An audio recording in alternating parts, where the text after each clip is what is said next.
was abrupt.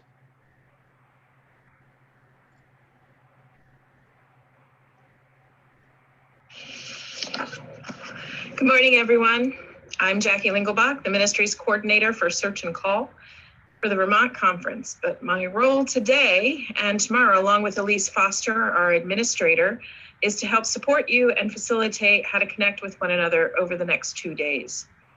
For some of us, using this technology this past year has become second nature, but for others it may be new. So I'd like to go over a few items so that you know how best to participate. First off, please know that you are all muted and your cameras are not on. So at this time, we can't see if you're in your pajamas or not. You can only see our speakers and our panelists, and also the entire meeting will be recorded.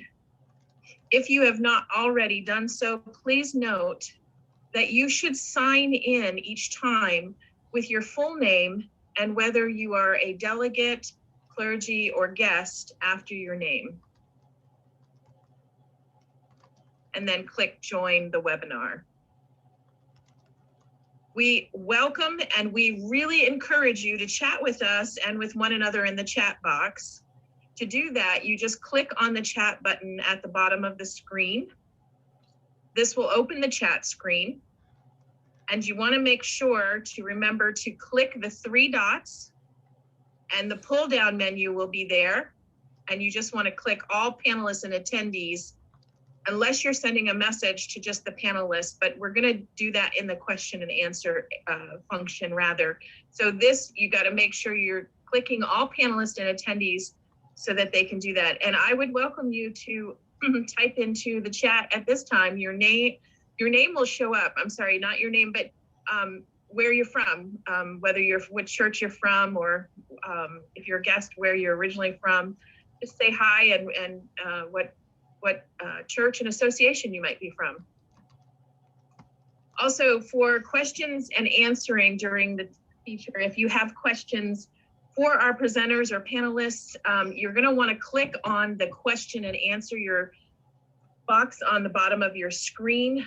And Elise will be monitoring that. So if you have a question regarding technology or just for the panelists, we'll try to answer those directly at the time if possible. But if the speaker still will answer you either directly through the chat, when you click on the question and answer,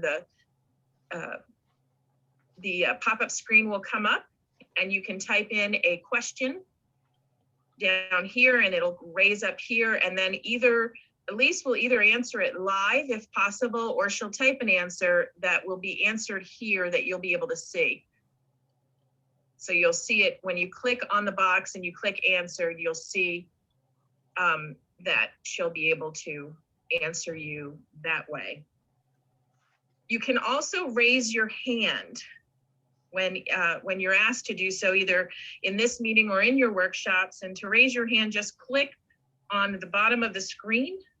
And once you click on it, it should say lower hand and turn blue. That means your hand will be raised and either Elise or I will see that. And if you're joining us by phone, you can press *9 to raise your hand.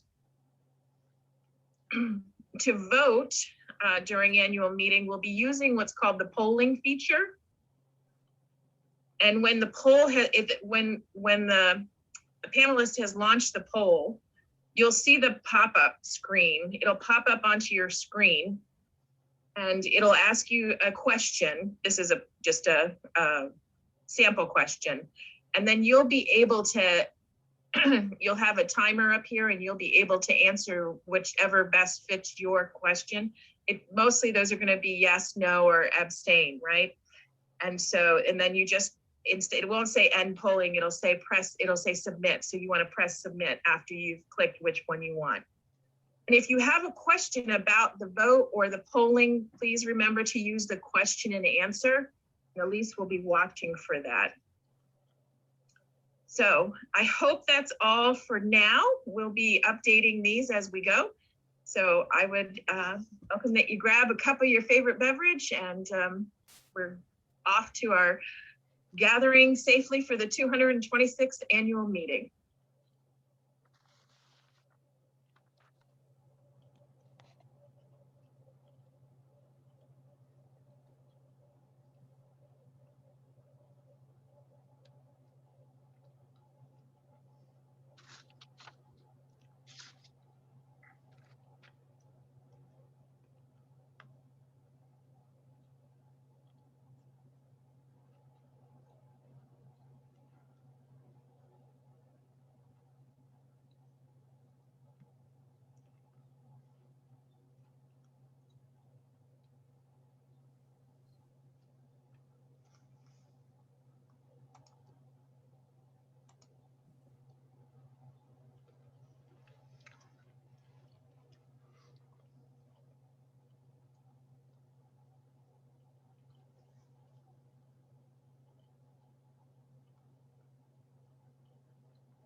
Look up, love. Take your eyes off the ground. Show your face. A new day is here. The light is rising over you, shining brightly, moving shadows, touching your face. You are brilliant with it. Darkness may come and go, but the glory of our Creator is a constant companion, a steady light. Many will see you struggle to live. Your choice to stand up and walk in the light and be changed. Have the courage to truly see not only the problems, but the one who remains with you holding the light. We are all coming together. Family, neighbor, and exiles, taking our seats at the table. We are learning. We are healing. So, take the gift of this day you are given. Let the light enlighten you, emanate from within you, become you, be you. Power is shifting, and it won't look like what we think when love reigns. Cities riddled with the wreckage of war and marked by the scars of empire will exchange the sounds of violence and ruin for the clamor of co-creation and communion. Through the power of God, the oppressed and those stripped of their land are allowed to share in power. We all will weigh in. Life will grow from the most unexpected places. The smallest and least will be welcomed into the center, and their perspective will matter. Not only will violence cease, we won't want to hurt one another, but cooperate for the goodness of all.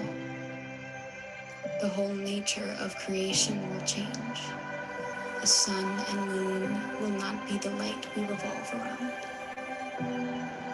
We will turn and grow by the light of God that shows us the illumined way to go.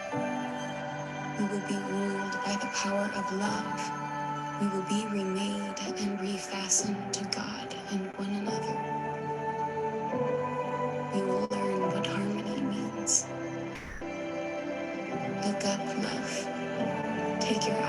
off the ground. Show your face.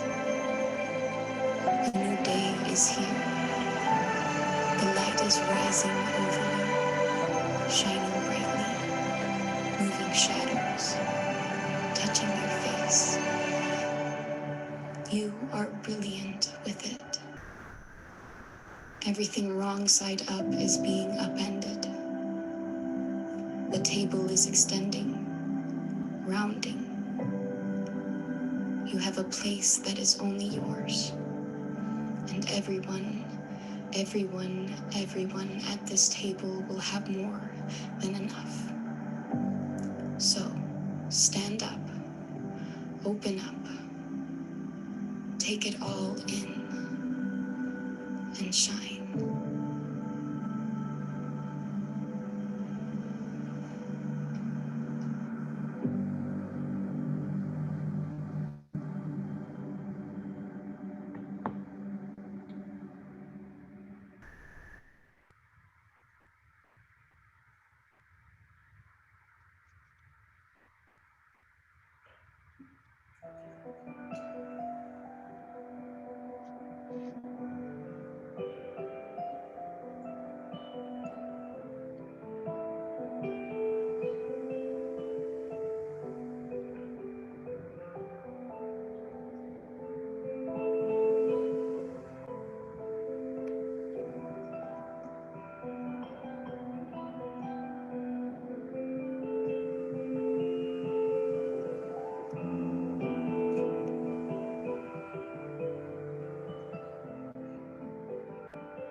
Come as a little child, come with a smile of eagerness. Greet each new day as a special gift of love. Even if you're old and gray, though you've come a long, long way, come ready to sing and play and dance, ready to risk and take a chance, for such is the kingdom, such is the kingdom. Come as a child. Come with an open mind. Come through each door with humbleness. Treat each new thought as a spark of holy night. Even if you're satisfied, proud and wise and dignified, come ready to open up your eyes, ready to learn and be surprised, for such is the kingdom, for such is the kingdom.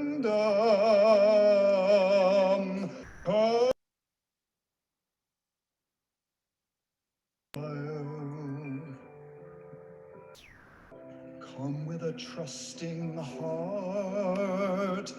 Come face the world with innocence.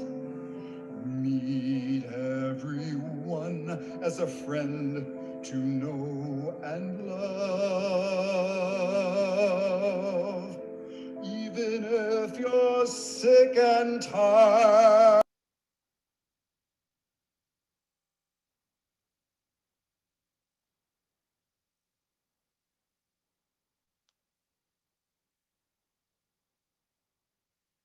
soar, for such is the kingdom, for such is the kingdom.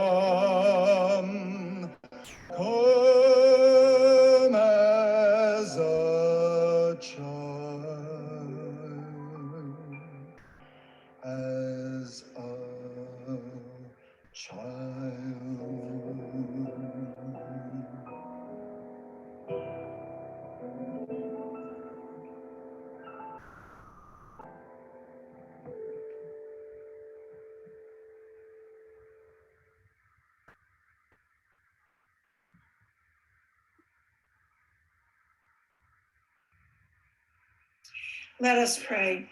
Holy One, creator of all life, with full hearts we come before you this day to give thanks and to ask for your blessing on our gathering. We are grateful for technology, and though it frustrates us and isn't perfect, yes, we are.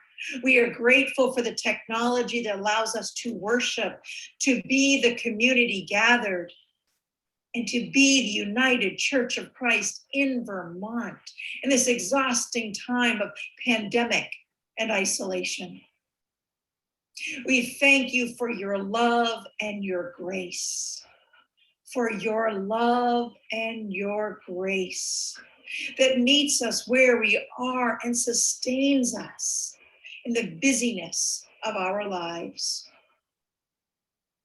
So too, O Holy One, we ask your blessing on this annual meeting. Come, Holy Spirit, come, bless us with your presence. Bless us with the respect and the humility to listen to one another and to recognize that all of your children have different stories and experiences, none more or less important than our own. Bless us with the wisdom and the courage to make healthy and sometimes hard choices for ourselves and for your people, for our churches and our conference, for our communities and your. Bless our eyes and ears in this broken world, that we may find connections and hear your truth spoken in the lives of others.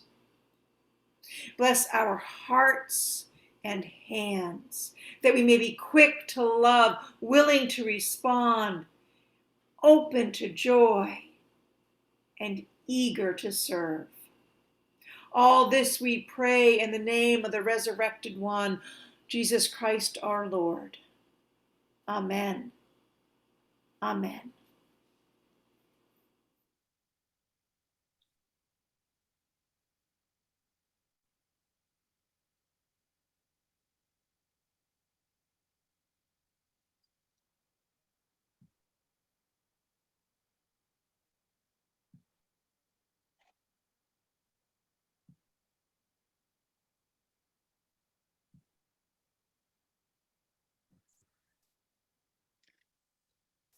Good morning, Vermont Conference.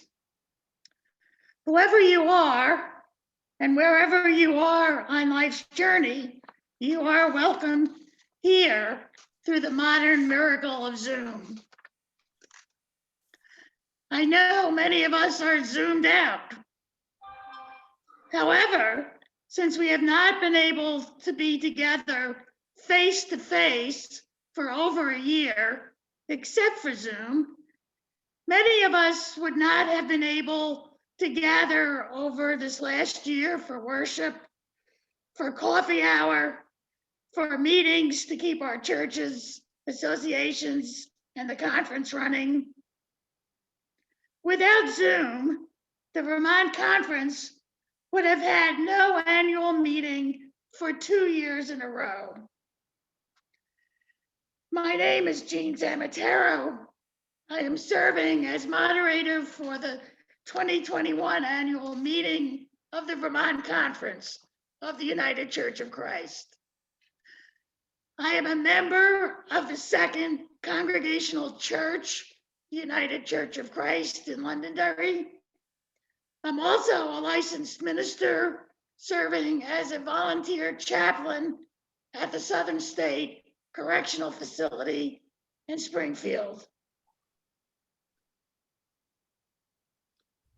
Preparing for the 2020 meeting in the fall of 2019, no one could have imagined that a pandemic was about to bear down on the world. The planning committee was overjoyed that Traci Blackmon had agreed to be our speaker.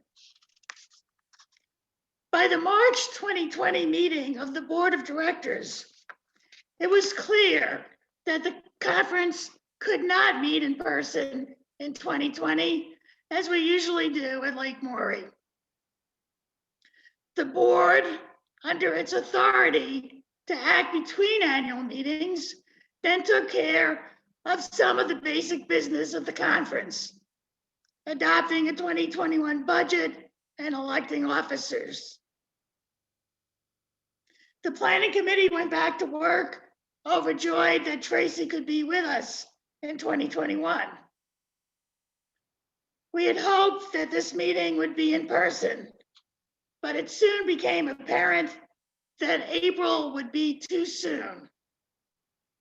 We are almost there because of vaccines, but not quite.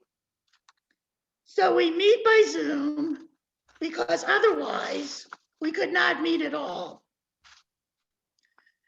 I am very excited about this annual meeting.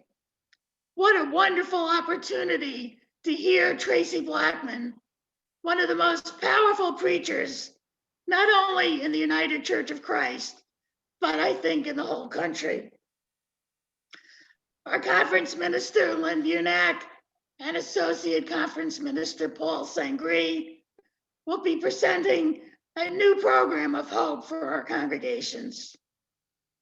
We have an outstanding Peacemakers gathering planned, thanks to Teresa Lever.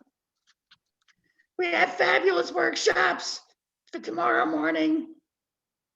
We have a panel discussion, open discussion this afternoon. Dick Dale of the Board of Directors is presenting an amendment to the bylaws that, if adopted, will allow the conference to have a special meeting in the fall to adopt a new set of bylaws that should make the conference be more nimble and flexible in its governance.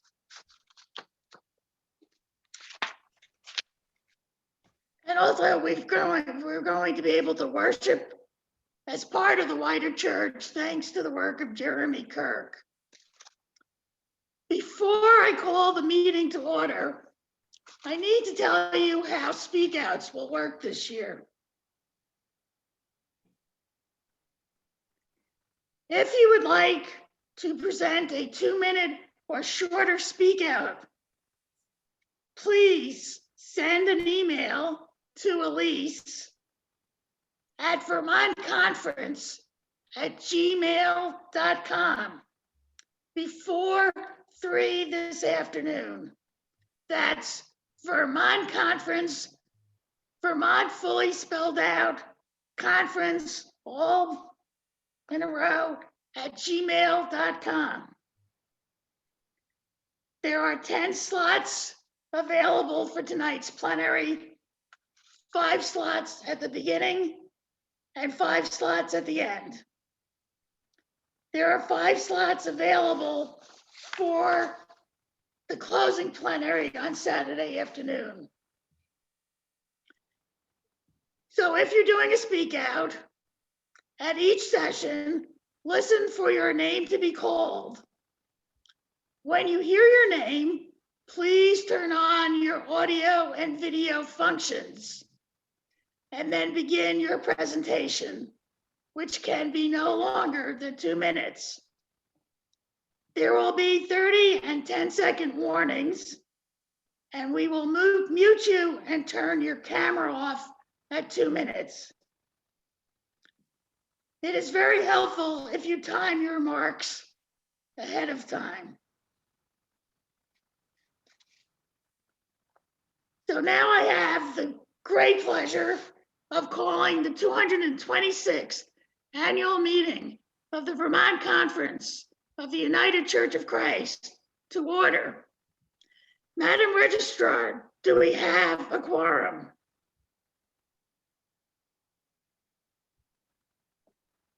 Yes, we do. We have a quorum. Thank you. So now we will have the presentation of definitions and procedures that will govern the meeting.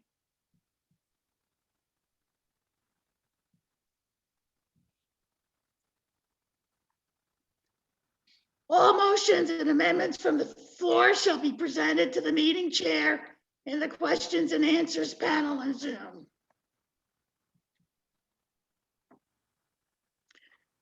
When necessary, the meeting chair, which is the moderator, may impose the following limits on debating motions and resolutions. A limit on the total time for discussion of the motion or resolution, a limit of 2 minutes for any one speaker, time to be kept by an appointed timekeeper. Delegates must use the raise hand feature in Zoom in order to address the assembly.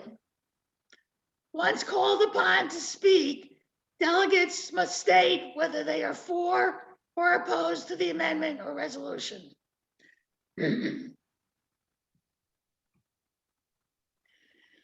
Delegates will vote by using the poll feature when called upon to do so. After the delegate or voting member has voted using the poll feature, they will write their name in the chat in Zoom. The list that will be created will be cross-referenced with the official delegate voting member list.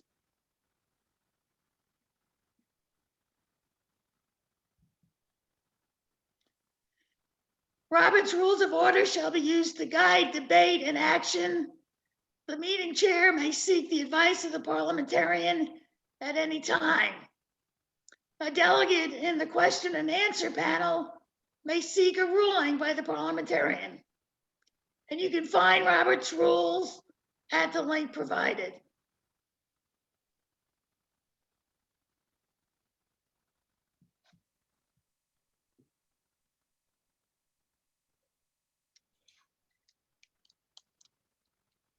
As members of a faith community, we should consider the feelings of others on the losing side when deciding whether or not to applaud the result of the vote on a contested issue. Making a motion to get an immediate vote on an issue, I move the previous question or I call the question, is an important parliamentary tool. Excuse me. But if there are still those wishing to speak, they may feel treated as unimportant. This tool should be used sparingly in a church assembly. There are other more obscure parliamentary maneuvers which can sometimes be used to win a point.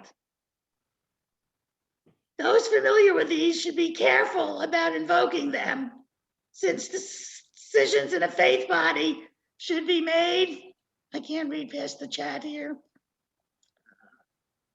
should be made on the basis of discernment of the spirit and rational argument rather than the manipulation of the rules.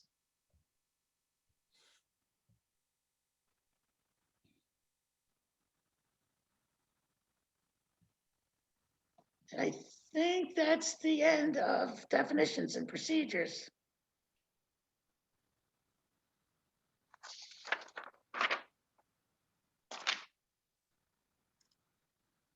We will now have the covenant for dialogue.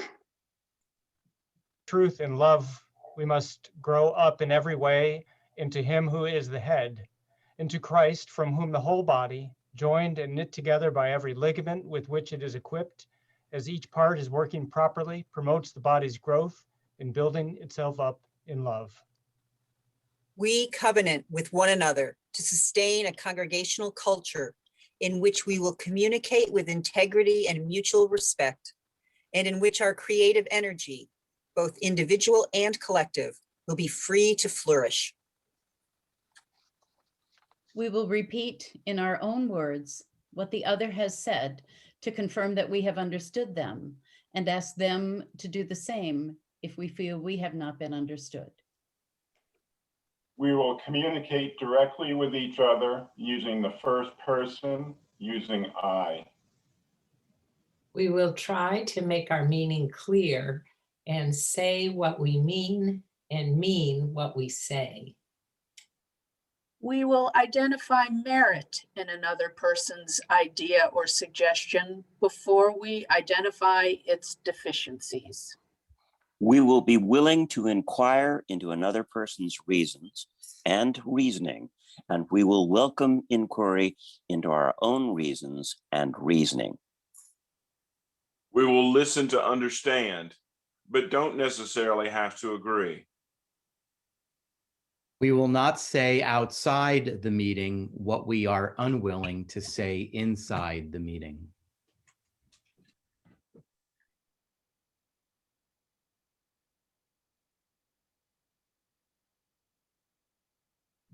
Truth and love, we must. Whoops.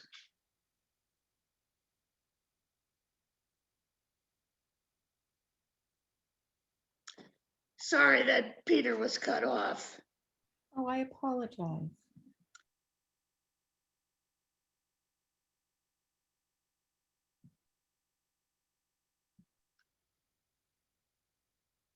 Truth and love, we must grow up in every way into. Oh, sorry.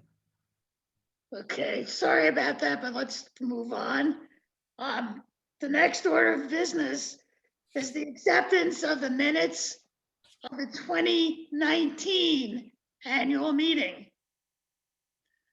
While the board of directors took care of most of the business for 2020, it left the acceptance of the minutes of the 2019 annual meeting to this 2021 annual meeting. I will now entertain a motion and a second to accept the minutes of the 2019 annual meeting.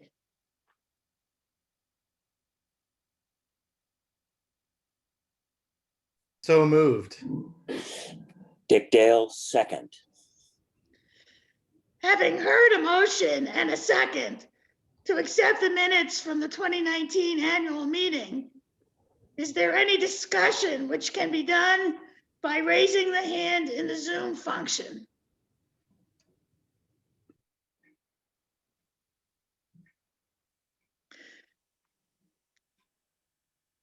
Hearing no further discussion. Jean, there is discussion. Okay, please. So I'm going to allow Fred to speak. Truth and love, we must. Sorry. Fred, go ahead. Hi, I just noticed that Elisa Lukotzi's name has an extra S in the first name, several places in the minutes. I accept the friendly amendment. The correction will be made. Is there any further discussion? There was a couple other hands raised, but maybe that was the same. I don't see hands raised now. So if you hover down on your screen, there is a way to raise your hand. Seeing no, Jean, I see no other hands raised. Thank you. Being there's no further discussion, I call the question to accept the minutes of the 2019 annual meeting. Please vote using the voting poll on your screen. You may vote yes, no, or abstain.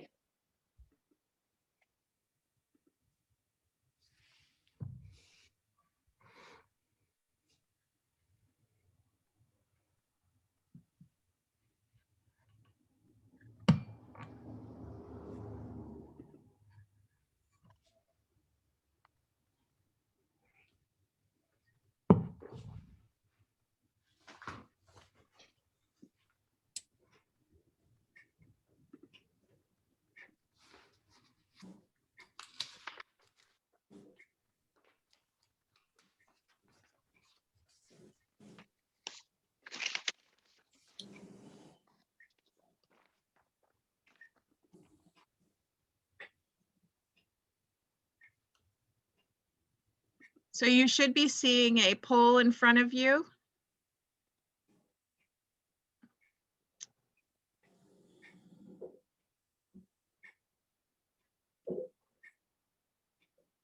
I voted already. How much time does the voting have?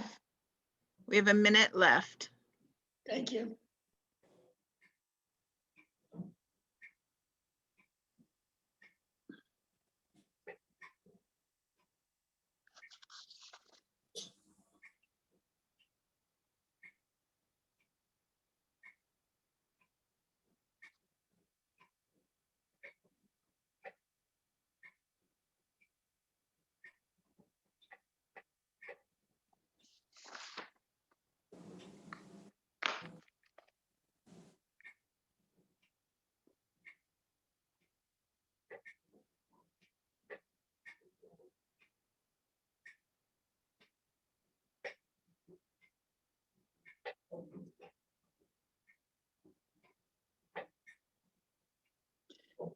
The yeas have, the yeas have the motion. The motion to accept the 2019 minutes is passed.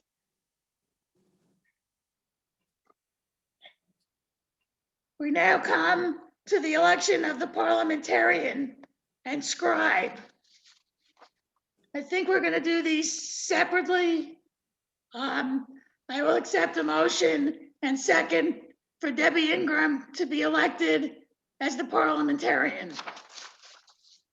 I am moved that we elect Debbie Ingram to serve as parliamentarian for this meeting. Dick Dale seconds. Having heard a motion and second, is there any discussion?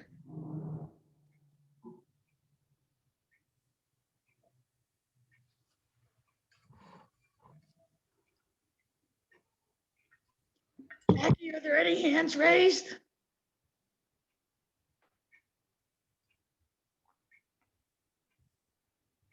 No, I don't see any. And I thought we were going to spotlight Debbie and Dawn. I don't think we need to at this point. Hearing no discussion, I call the question as to whether Debbie Ingram will be elected parliamentarian for this meeting. Please vote using the voting poll on your screen. You may vote yes, no, or abstain.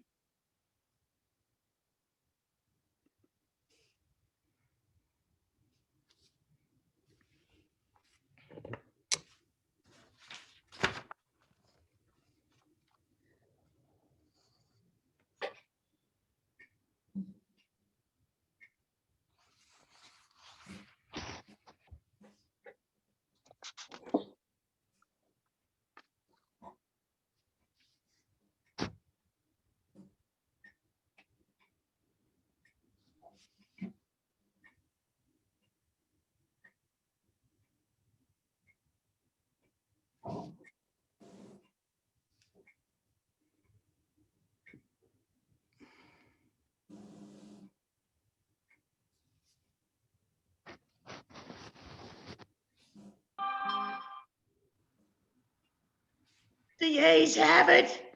The motion has passed to elect Debbie Ingram as parliamentarian. I will now accept a motion and second for Dawn Smith to be elected as scribe.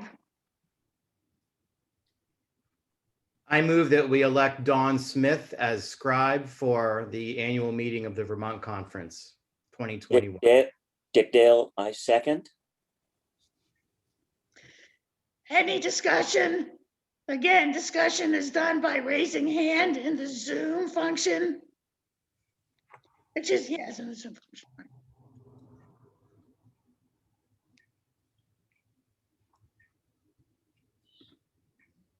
I move that Debbie be accepted by acclamation.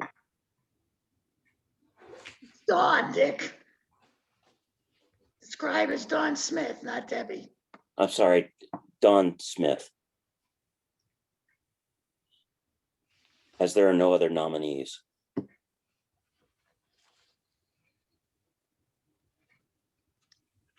Unless there is an objection, I hereby declare that Dawn Smith has been elected scribe of this annual meeting.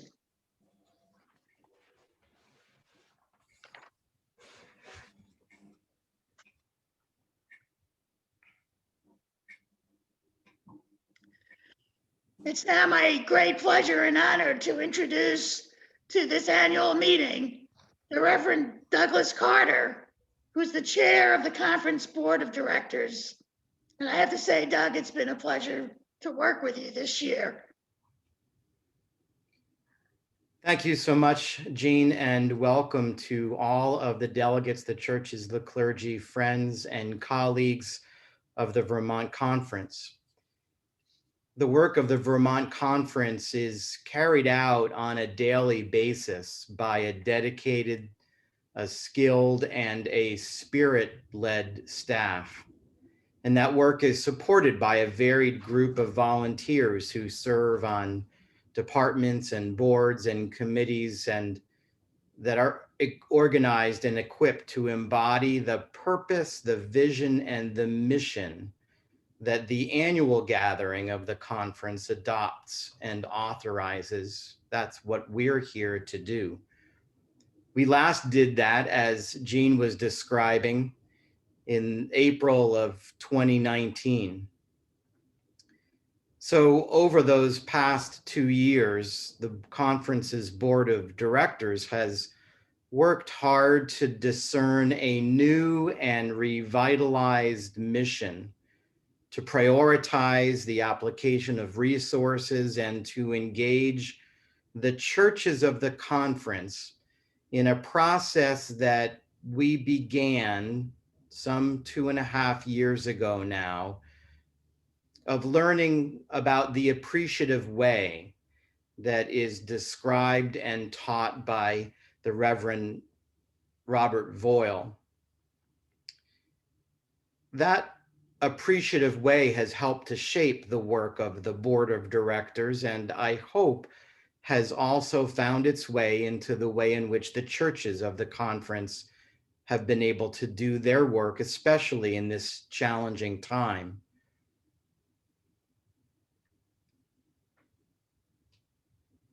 Over the past year, the board of directors spent time shaping and prioritizing the work of the conference in a way that fulfilled the purpose statement found from the Gospel of Matthew, to love God with all our heart, mind, soul, and strength, and our neighbor as ourselves. A vision statement, united in Christ's love, a just world for all. And the mission statement of united in spirit and inspired by God's grace, we welcome all, love all, and seek justice for all. You may have seen that purpose, vision, mission statement in various communications from the conference over the past year. We have been trying to use that as waymarks of how it is that the conference is doing its work and how the board of directors has been prioritizing that work. We also have the responsibility of making sure that our conference staff is prioritizing their times and energy, their resources in such a way that benefits this purpose, vision, and mission statement. I'm really very grateful for the work that the conference has done over the past year. It's been a challenging time, and we could not really have done it without the incredible energy and resources and time that has been donated and devoted by the group that comes together on a monthly basis. And at this time, I want to thank the board of directors, Julie Cadwallader-Staub, Kathy Clark, Richard Dale, Kim McCurley, Laura Nassau, Peter Plaggi, Paul Sangri, Reverend Ed Sunday Winters, and Eric Webster, and Jean Zamatera. I'm grateful for all of the support that each and every one of you have offered to my task of managing the monthly meetings of the board of directors and making sure that we're addressing those items of business that will enhance and advance the mission and ministry of the Vermont Conference. And I thank all of the churches and clergy and staff that they've been a part of the work that we've been doing as the conference. Thank you, and that's all I need to say on behalf of the board of directors. Thank you, Doug. We will now have a short presentation honoring those in the Vermont Conference who serve as chaplains.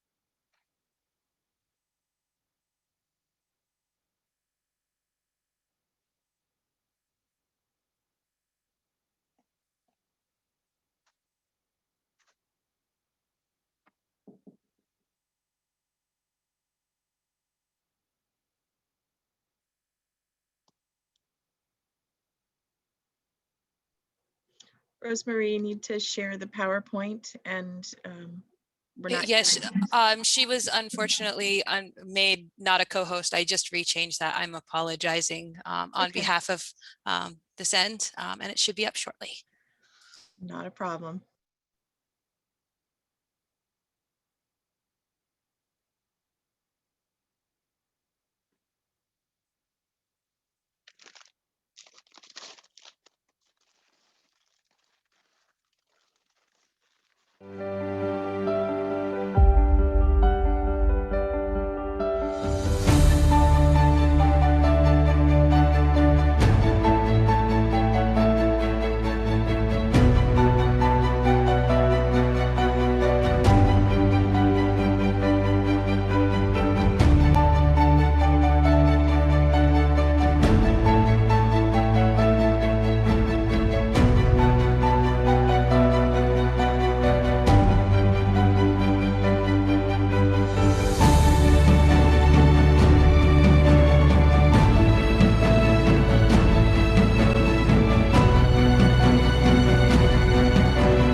I now have the honor to introduce our conference minister, the Reverend Dr. Lynn, and our associate conference minister, the Reverend Paul Sangri, who will speak on the state of the Vermont Conference.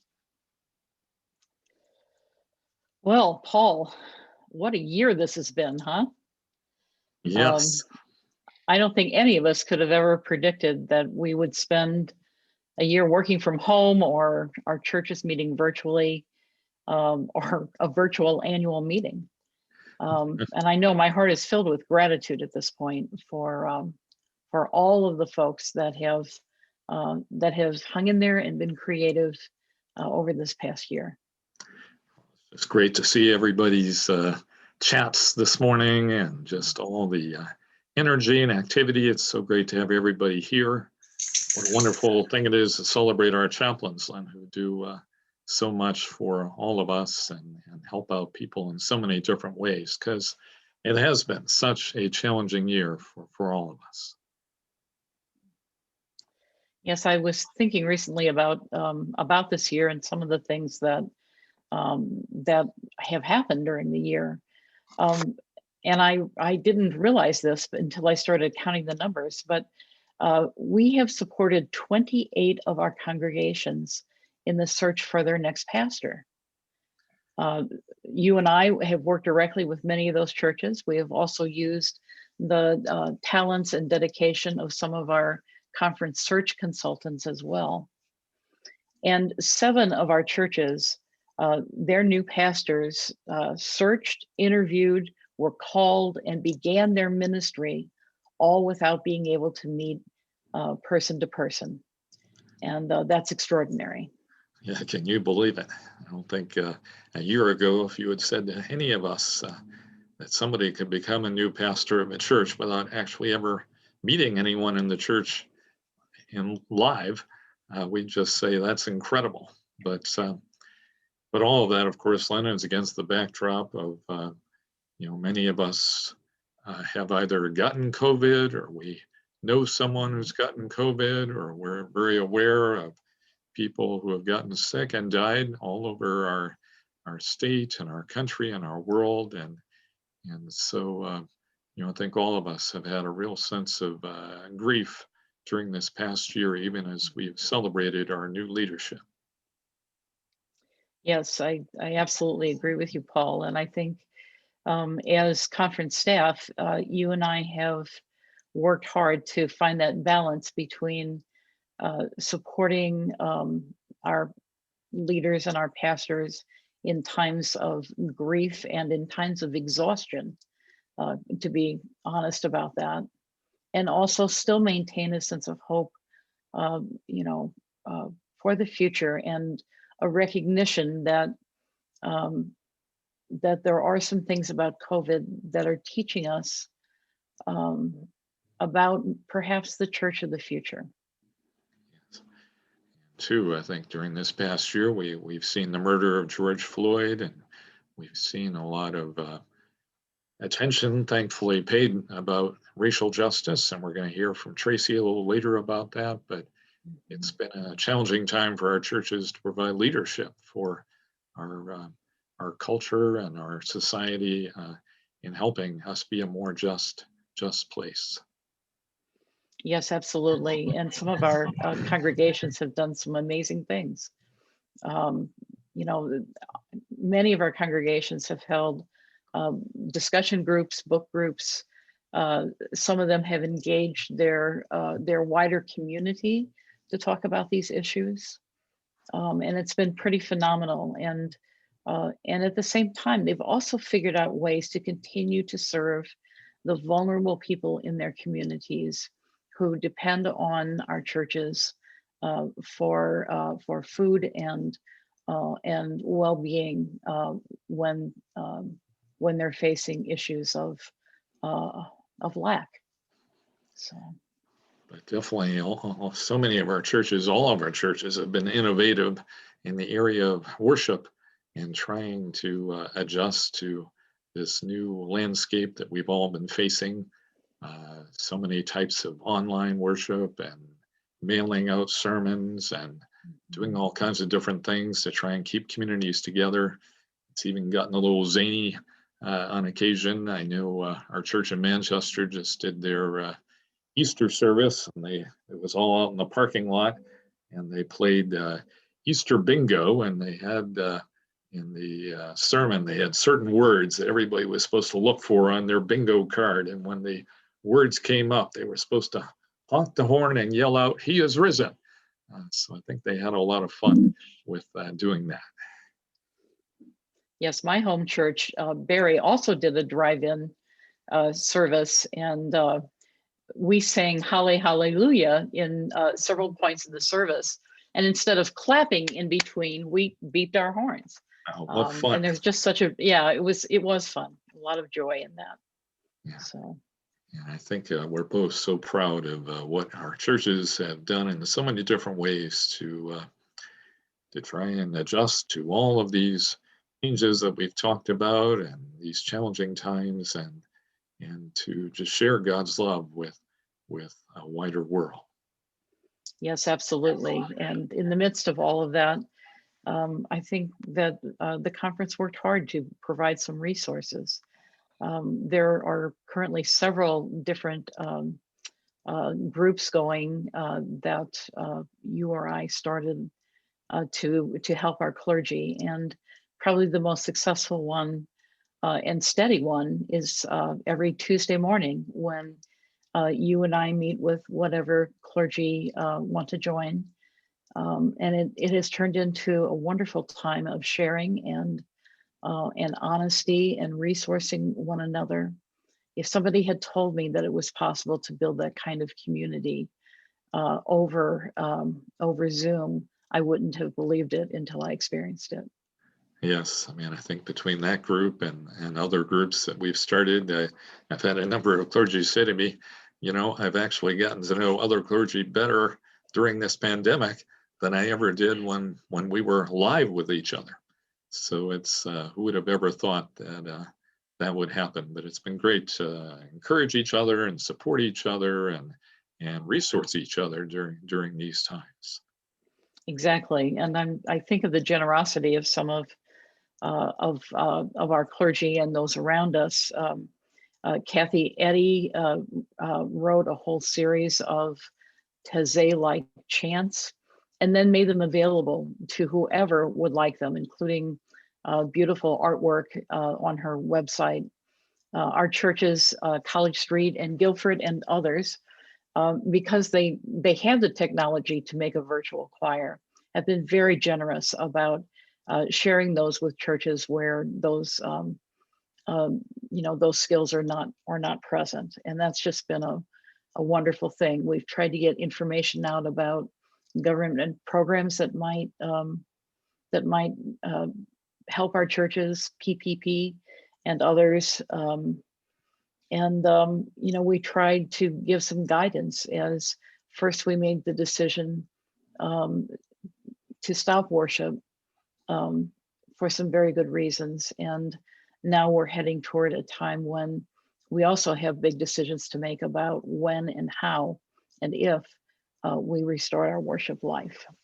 Yes, I know so many of our churches, it's been such hard choices and decisions, and recently we gathered a lot of people to talk about hybrid worship and how to think about doing that into the future. So I know we're all going to need to continue to support each other and encourage each other and help give each other good ideas as we move into the future. Yes, I think that we're aware that there is no, quote, going back to normal. I don't think things will ever quite be the same as they were before, but we've learned a lot. And now I think even as we deal with what is and what has been, I think there's also a sense in which we're looking forward to the future with hope. And you have a program to tell us about. Yes, well, I think we do have some exciting things happening now. One of them is the new church start that was mentioned there on the chaplain honoring video.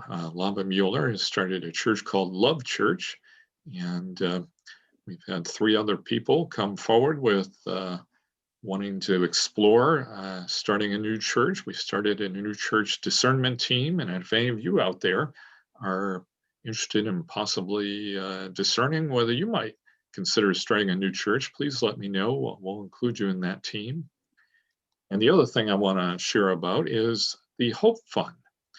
So we as the Vermont Conference are talking very seriously about this coming year, raising a substantial sum of money that would be used to give grants to our local churches for new ministry, innovation, and societal change. And we already have our new ministry team in the conference has gotten some pilot grants, which have been given from a couple of bequests. And they're using the money for things like buying equipment to help reach people online, hiring an artist to do a artist installation on the front lawn and inviting other artistic people in the community to be a part of it, building a disc golf course in conjunction with the town to reach out to young families in the area, having a gardening program that'll be in touch with migrant workers in the community, and building a worship space outside in front of the church that'll help connect with the wider community. And I see on the chat, Frisbee ministry, that would be great too. But we'll be looking for some of your ideas in the future and for what your church might do to bring hope and connect with people who don't go to church in Vermont. You know, we live in the most unchurched state in the country, Lynn. And there's a lot of people out there who really have no idea what we do in our churches. So hopefully we're going to come up with some creative ways to share God's love and what we're doing with some people in our state in the next year or two. Yes, it's very exciting. And I know that you've already begun to form a team to look toward raising the money that will become Hope Fund. And Yeah. you might want to share a word about that. Yes, Andy Naj Benson, our pastor in Middlebury, is going to be the chair of our fundraising team. But if any of you would be interested in being part of the team that will seek to reach out to individuals and to churches and to grant making groups, please let Lynn or I know, and we'll be sure to consider you. But yeah, we'll hopefully have an exciting group, and we'll all be voting on this as a conference in October. So this is not a done deal yet. We are all going to vote on this in October at our fall meeting as to whether we as a conference want to go ahead and take this great leap of faith and great leap of hope for the future. Yes, as we've talked about this, I found myself thinking about a scripture from the 29th chapter of Jeremiah, which is familiar to many of us, where God says, I surely know the plans I have for you, plans for your welfare and not your harm, to give you a future with hope. And that's, I think, exactly where we are right now. Yes, I think we all do need some hope, don't we? And I think not just the people in our churches, but the people in the wider society and in our state, beyond ourselves, they need a sense of hope too. And so I believe that our churches working together are going to be able to share a word of hope with our wider world. Yes, indeed. And just last word for me is I want to say how much I enjoy working with you, Paul. And also we have a fabulous conference staff. We have Tanya Fraser, who is our part-time bookkeeper, Elise Foster, who is in the office 20 hours a week and does a little bit of everything, and Jackie Lingelbach, who is working specifically in the area of search and call and supporting committees on the ministry. And actually a lot of the work that you're seeing over the next 2 days in terms of presentations were done by Jackie. And we're grateful for all of her gifts and all of Elise's gifts as well. Yes, they both are, of course, new to us this year, and what a tremendous gift they've been to us. And so I hope all of you will have a chance to get to know them some in the time to come. And thank you, Lynn, for getting a chance to serve with you. And I know we're both just so grateful to be here in the Vermont Conference and all the wonderful churches and pastors and lay leaders. Thank you all, to all of you. Amen.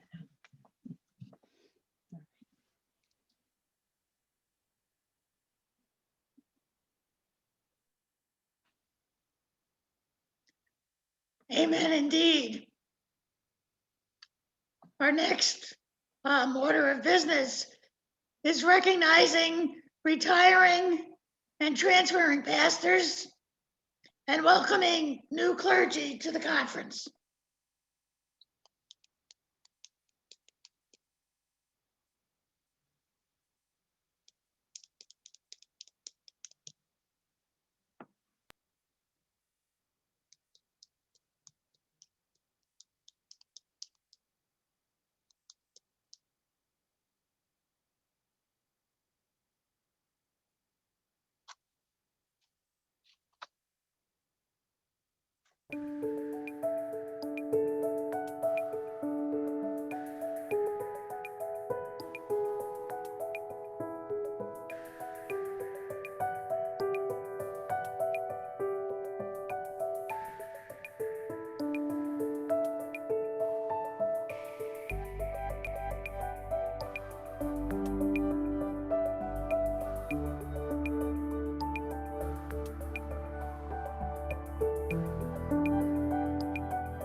Our next order of business is the recognition of OCWM.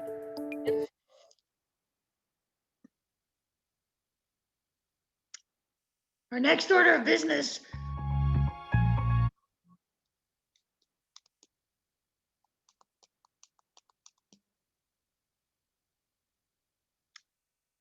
I think we're ready now. Our next order of business is recognizing OCWM and 5 for 5 churches. And we're also going to see a thank you from the National Office of the United Church of Christ. I just want to take a second to say what a 5 for 5 church is. They are those churches that contribute to all 5 of the national offerings of the United Church of Christ.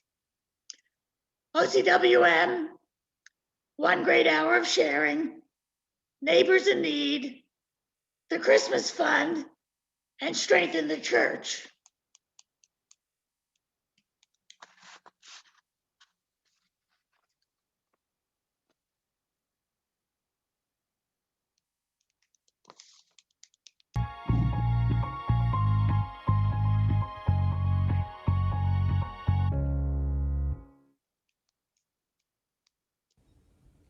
Hello, Vermont Conference. I am Reverend Dr. Karen Georgia Thompson, and I serve as your Associate General Minister for Wider Church Ministries and as the co-executive for Global Ministries, which is our joint mission agency with the Christian Church Disciples of Christ. I bring you greetings from the national setting of the United Church of Christ and from your covenanted ministries across the settings of the United Church of Christ on this, the occasion of your conference annual meeting. What a year it has been. We are adapting to the changes needed to live through these days of pandemic, and we are grieving, we are mourning, and we are hoping for change. Here in the United States and abroad, we continue to experience the signs of this pandemic that continue to show that all is not well and that our quest for justice is a long-term effort that we continue to engage in as we seek a just world for all. While we may not have been able in the past year to gather in our houses of worship or to be present in our sanctuaries, what we have shown in the past year is that the church is more than 4 walls. And as we have moved into virtual spaces for worship and to staying connected, we are experiencing the Spirit of God in new and exciting ways that continue to energize the church, that continue to inspire us to show up and to be the salt and light of the earth that Jesus called us to be. I also want to thank you so much for your giving to our church's wider mission. Your giving to OCWM shows that the church is stronger when we are together. Your resources join together with the resources of others to ensure that we are able to be present with our partners, to be able to continue in mission and ministry here in the United States and globally. Your gifts allow our staff to be able to provide ministries across the settings of the United Church of Christ. We are doing racial justice ministries, showing up and having impact in our communities here and abroad. We continue to be engaged in sustainable economic development through our work at the United Nations and in other spaces.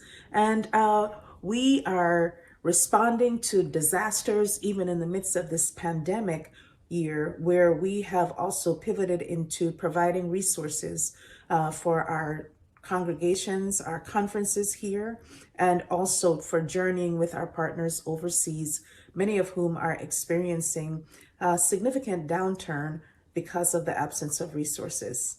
Thank you. Thank you for your ministry of giving and for your spirit of generosity. Thank you for your gifts to our church's wider mission. And as you move into this time of conference annual meeting, may the blessings and peace of Christ be with you in the time that you spend together, and may you be inspired to be agents of change.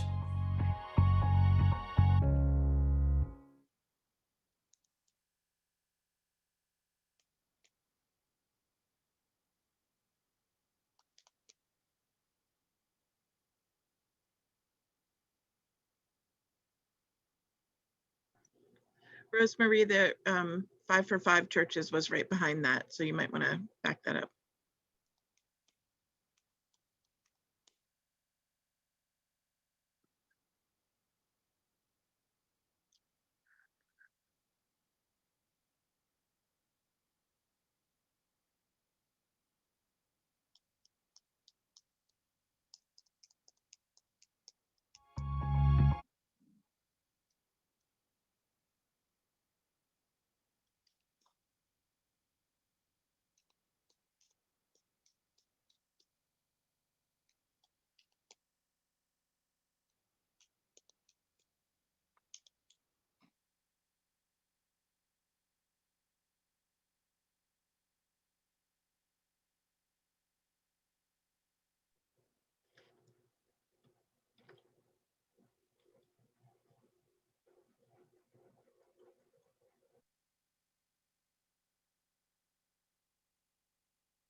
We're now going to have the treasurer's report.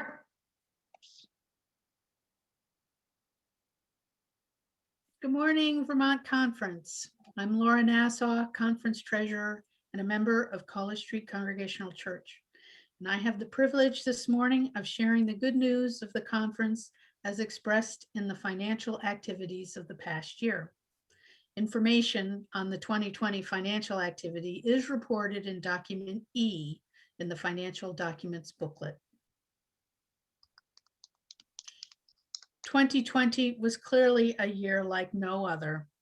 The pandemic presented adversities and hardships unknown to these generations, affecting every aspect of our lives. Yet, in spite of the pandemic, the conference, ably led by Lynn and Paul, continued to provide necessary support for pastors and churches by pivoting to the use of technology. The conference became even more critically engaged, focusing its care on assisting churches and pastors grappling with technologies, conducting virtual worship services, and envisioning what it means to be the church during this shutdown. This, no doubt, will be a subject of conference life for years to come. But some exciting news this year is that churches throughout it all continue to support the conference through its giving to basic support and per capita. The giving was unexpectedly abundant, and the conference could not be more grateful. Your covenantal gifts are truly a blessing. Thank you. Other events in the life of the conference: staff and the board of directors, informed by its work with appreciative inquiry, worked to rewrite the conference bylaws. You'll be hearing more about this later in the meeting. In October, Jesse Davis, our operations and ministries coordinator, resigned to pursue an exciting new position, and the conference welcomed Jackie Lingelbach to the team to pick up the search and call support responsibilities. We are so fortunate in our staff, Lynn, Paul, Jackie, and Tanya, and now Elise, for their gifts and outstanding work to keep the conference operating. We are blessed. And now to the numbers. The operations of the Vermont Conference resulted in a surplus of $18,242. Total operating income came in at $532,937. This was approximately $64,000 less than the revised budget and $30,000 less than the prior year. Expenditures totaling $514,695 also came in under budget by about $82,000. The net result being the $18,242 surplus. Looking at our main sources of income, contributions to basic support for OCWM, representing 60% of conference income, totaled $358,231. This year, exceeding its budget by $15,231, and also 2019 contributions by over $17,000. Of the basic support contributions, 30% was forwarded on to National UCC, expressing our covenant with the wider church, and an additional 70% of the excess amount over budget was remitted to National too. Thank you all again for generously sharing your resources. Per capita income, representing 21% of budgeted income, came in under budget by about $10,000 and was also $7,000 less than the prior year.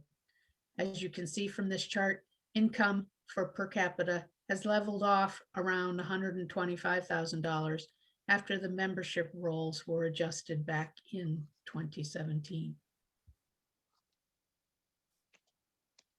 Income from Friends of the Conference totaled $20,090, which was less than the budget by just under $5,000. Friends of the Conference is a way for individuals to make a gift to the conference to support its work.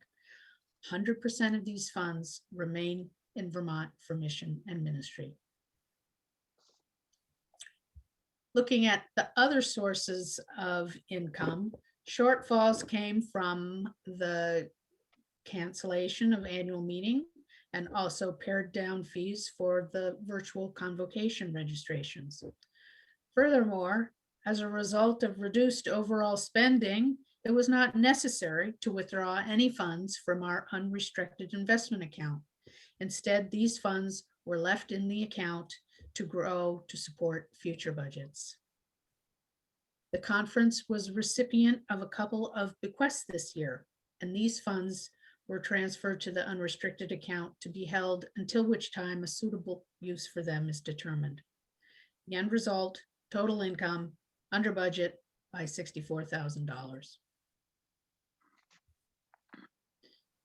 On the expenditure side, savings were realized across most areas of the budget. Staff compensation was underspent because fewer search and call consultants were deployed. Staff travel and expenses disappeared when Vermont locked down. With the conference office closed, costs were reduced for supplies, heat, utilities, custodial care, copier, etc. Conversely, costs to beef up the technology use increased. Jesse's departure and the arrival of Jackie left a partial staff position vacant for a portion of the year. The annual meeting, again, was canceled, saving $38,000, and expenses associated with the virtual convocation were also less. Netted against all these under expenditures, the conference did send more funds to national since it collected more from you, churches. In total, the operating budget was underspent by $82,304, thus generating this year's surplus. Over the past 2 years, our unrestricted investment fund has performed solidly since the dramatic losses in the stock market back in December of 2018. The unrestricted investment fund generated a total return this year of 14.9% and ended the year with a value of over $1.4 million, an increase of over 136,000 this year. The equity portion of the unrestricted fund produced 19.5% growth, outperforming the S&P 500 index this year. And our fixed income portion of the portfolio grew at a rate of 3.3%. Over the long term, over the past 5 years, the fund has generated an average 10.2% return, and over 10 years, 8.2% return. The conference's investment committee meets regularly with our managers to review performance, to discuss our holdings, and ensure compliance with our policies. As I mentioned before, given the reduced spending this year, no funds were required to be withdrawn this year. In summary, the conference continues to operate in a fiscally responsible and stable manner. We're living within our means. We're withdrawing funds from our investments at a sustainable rate to ensure continued support for the long term. Again, thank you all to churches and stewards for your continued generosity and support of the Vermont Conference. Moving on to the 2022 budget. This is document E in your financial documents booklet. The Board of Directors recommends a budget for 2022 in the amount of $611,390. This is an increase over the 2021 revised budget of $13,078, or 2.2%. Budget development process begins with projecting what income we might expect, and then a spending plan is formulated. This budget for 2022 was formulated with the assumption that normal activities will have resumed and we once again have freedom of movement. For 2022, basic support, Friends of the Conference, and per capita income are all anticipated to modestly increase. The maximum allowed draw from the unrestricted fund, as calculated using our 4.25% policy, provides the conference with an additional $4,000 for 2022. Being the off year for the biennial General Synod, no income for the General Synod travel pool is budgeted. And these changes all add up to our $13,000 increase. The spending plan for 2022 includes 2 full-time called staff to serve churches and pastors in Vermont, 1 FTE conference minister and 1 FTE associate conference minister. The search and call process will be supported by individual consultants trained and coordinated by the associate conference minister. and the office will be supported by a half-time office administrator, part-time ministries coordinator, and a part-time bookkeeper. This budget includes a small cost of living increase for existing staff and typical annual increases in the costs of benefits. Funds have been added for distance learning opportunities, engaging workshop leaders, and for technology improvements. Funds for a sabbatical are budgeted as a contingency in the event the sabbatical scheduled for 2021 has to be postponed. No funds are required to send a delegation to General Synod, but some of those funds remain to support any new germinating new initiatives. For the 2022 proposed expenditure budget, the OCWM sharing ratio remains at 30% to national and 70% for Vermont. This generates a $1,200 increase since we increased the income amount. Staff compensation and conference office expenses will increase given the anticipated increases to salaries and cost of benefits. Travel is expected to increase as travel resumes, and board and committee expenses will fall as there's no expense for General Synod delegation. Thus, this all adds, these changes all add up to the $13,078 budget increase. So what mission and ministries are supported when we pool our resources?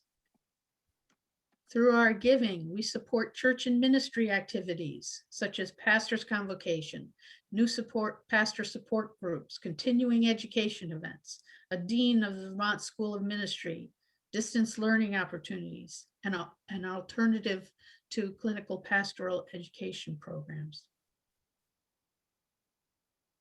We support Christian education activities, outdoor ministries, such as Camp Agape, summer camping experiences in partnership with New Hampshire's Horton Center and Rock Point, camping scholarships for kids. We're stewards when we provide support to the Vermont Congregational Home in Newbury, Vermont.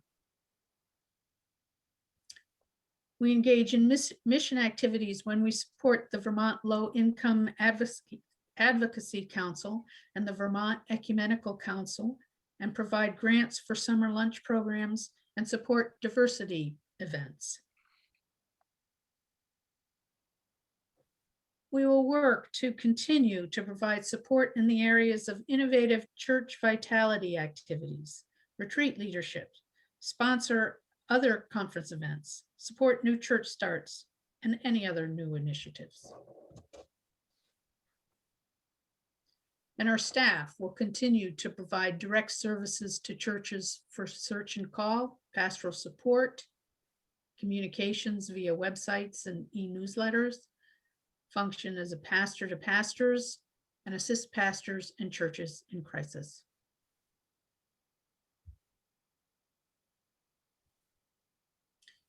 Before launching into the presentation of the financial resolutions, I'd like to take a moment to highlight Friends of the Conference as a vital support of the conference.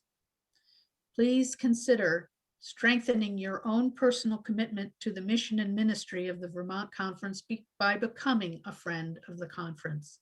It's easy to join those who are already friends by visiting the conference website, www.vtcucc.org, and click on the donate button. Thank you to all who already are friends. Wouldn't it be great if we could all be friends? So now we're ready to present the 8 resolutions recommended by the Board of Directors pertaining to the 2022 budget, which you will be asked to vote upon later in the meeting. Number 1, that the division of undesignated basic support for our church's wider mission income for 2022 be 70% for the Vermont Conference and 30% for the United Church of Christ beyond Vermont. Number 2, that the Vermont Conference share with the national setting of the United Church of Christ 70% of any budget support, basic support for OCWM budget surplus at the conclusion of the 2022 fiscal year. That the conference continues to encourage each church to increase its basic support for our church's wider mission by 1% per year of its operating budget expenses, moving toward a full tithe, 10%, and beyond if possible. That the 2022 Vermont per capita be set at $13.55. Note, the association portion of per capita is in addition to the conference amount. Number 5, that the churches be encouraged to pay basic support for our church's wider mission and per capita at least quarterly. 6, that the board of directors be authorized to take funds from the unrestricted reserves for any emergency deficit in 2022. 7, that the board of directors be authorized to adjust the 2022 operating budget as unforeseen circumstances require within the spending limits established in the budget. And number 8, that the conference adopt a 2022 operating budget of not more than $611,390 in expense and not less than $611,390 in income, with the goal of ending 2022 with a balanced budget.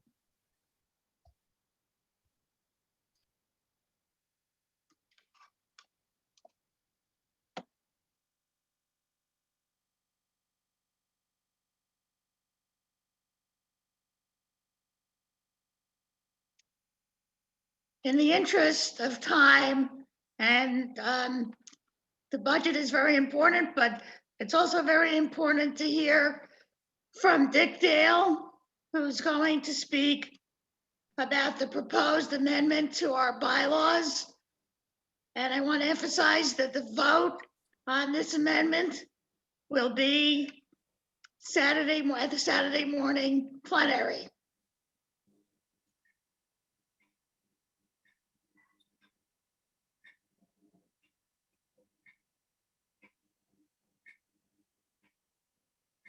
So, Jean, are we waiting for a motion to accept the financial document F? No, I just said in the interest of time, we'd have to move on. We'll do the vote of that tonight, and we need to hear from Dick now.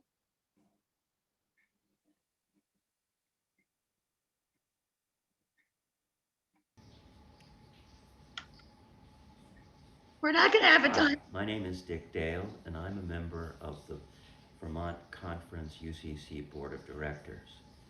For the last year and a half or so, the board has actively been engaged in trying to revise the May 2008 bylaws so that they accord with modern practice, agree with the national bylaws, which have since been revised, agree with the Vermont laws themselves, clarify some of the issues that have surfaced as unintended consequences, interfering with the effective operation of our conference.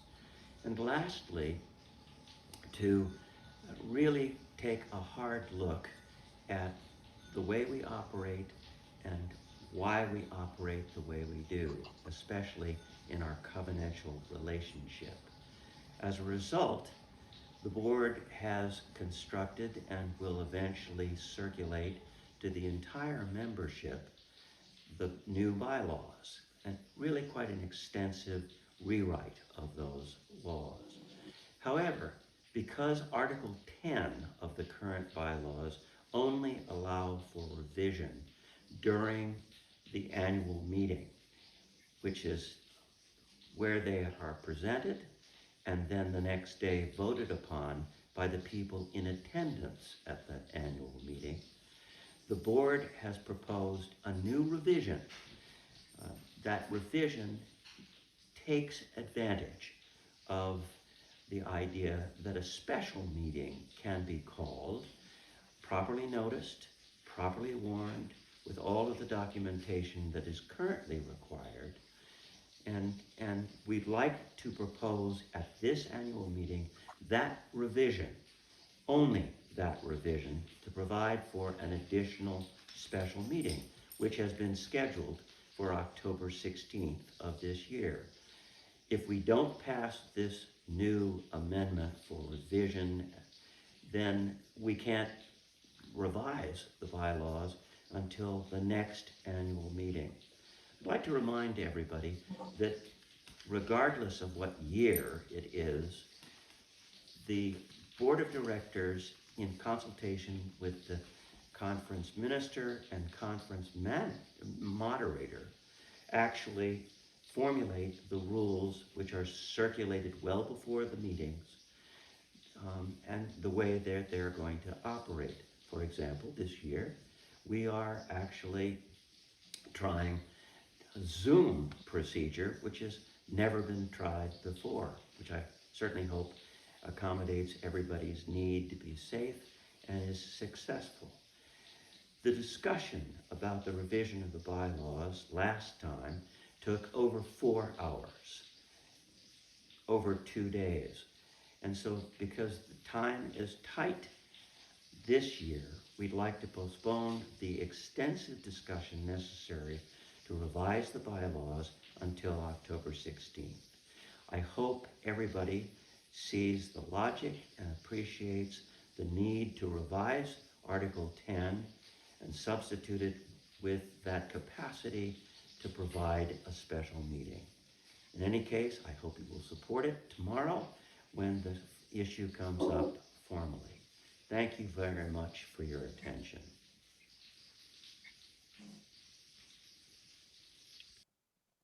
Thank you, Dick. So I just want to recapitulate the vote for the resolution on the resolutions in document F. The financial resolutions will be at tonight's plenary. Dean? Yep. I put in the chat already for folks to raise their hands if they had any questions around the document F, and there doesn't seem to be anybody raising their hand. So I think we have time for the vote. Well, we were supposed to start the break a few minutes ago. That's okay. We could really get that done, and that's what Lynn's suggesting as well.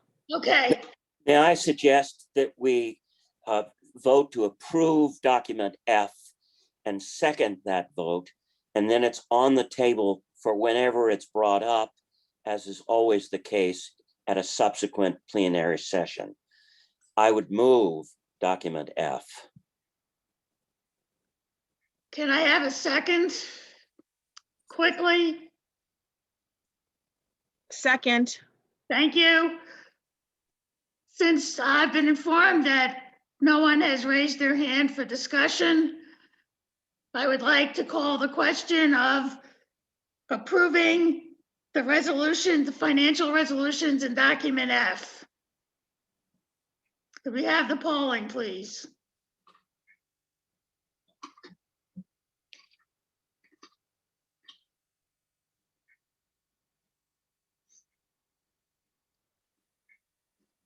While the poll continues, in the interest of time, I would like to hold over the presentation on O&A churches until this evening.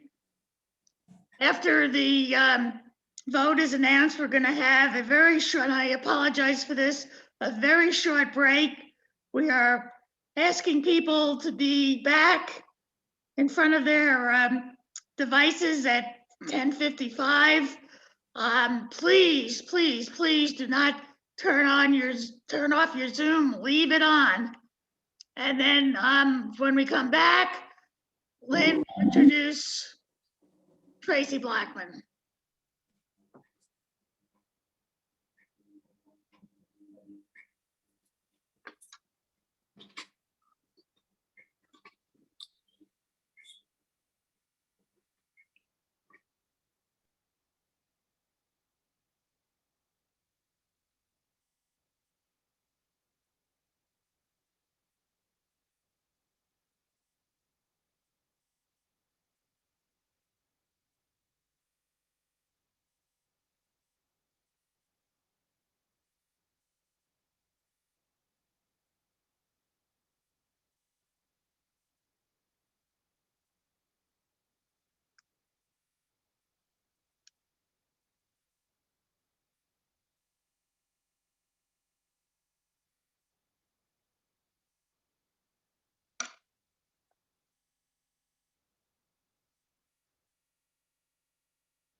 Don't play music, please. I gotta be able to speak. How much time is left? We have 119 out of about 121 people who should be voting, And give or take. what's the vote?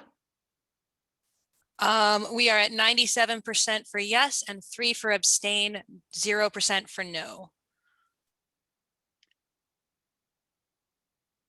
How much time is left to be open? We've had it open for quite a while, so we're up to 121 now. I can close the poll, I think. Okay, thank you. So the motion to adopt the financial resolutions on document F has passed. And the time for a break is now. It's going to be shortened, obviously. Please be back at 10:55. Please do not log off, leave your Zoom on, and then we will be able to quickly and smoothly introduce Traci Blackmon.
So I'm hoping we can have not only my my picture, my video started, but Traci's as well, please.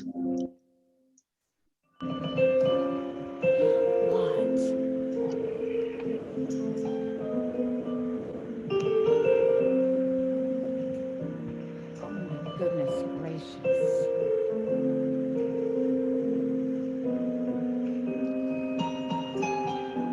Clearly a slight technical glitch here.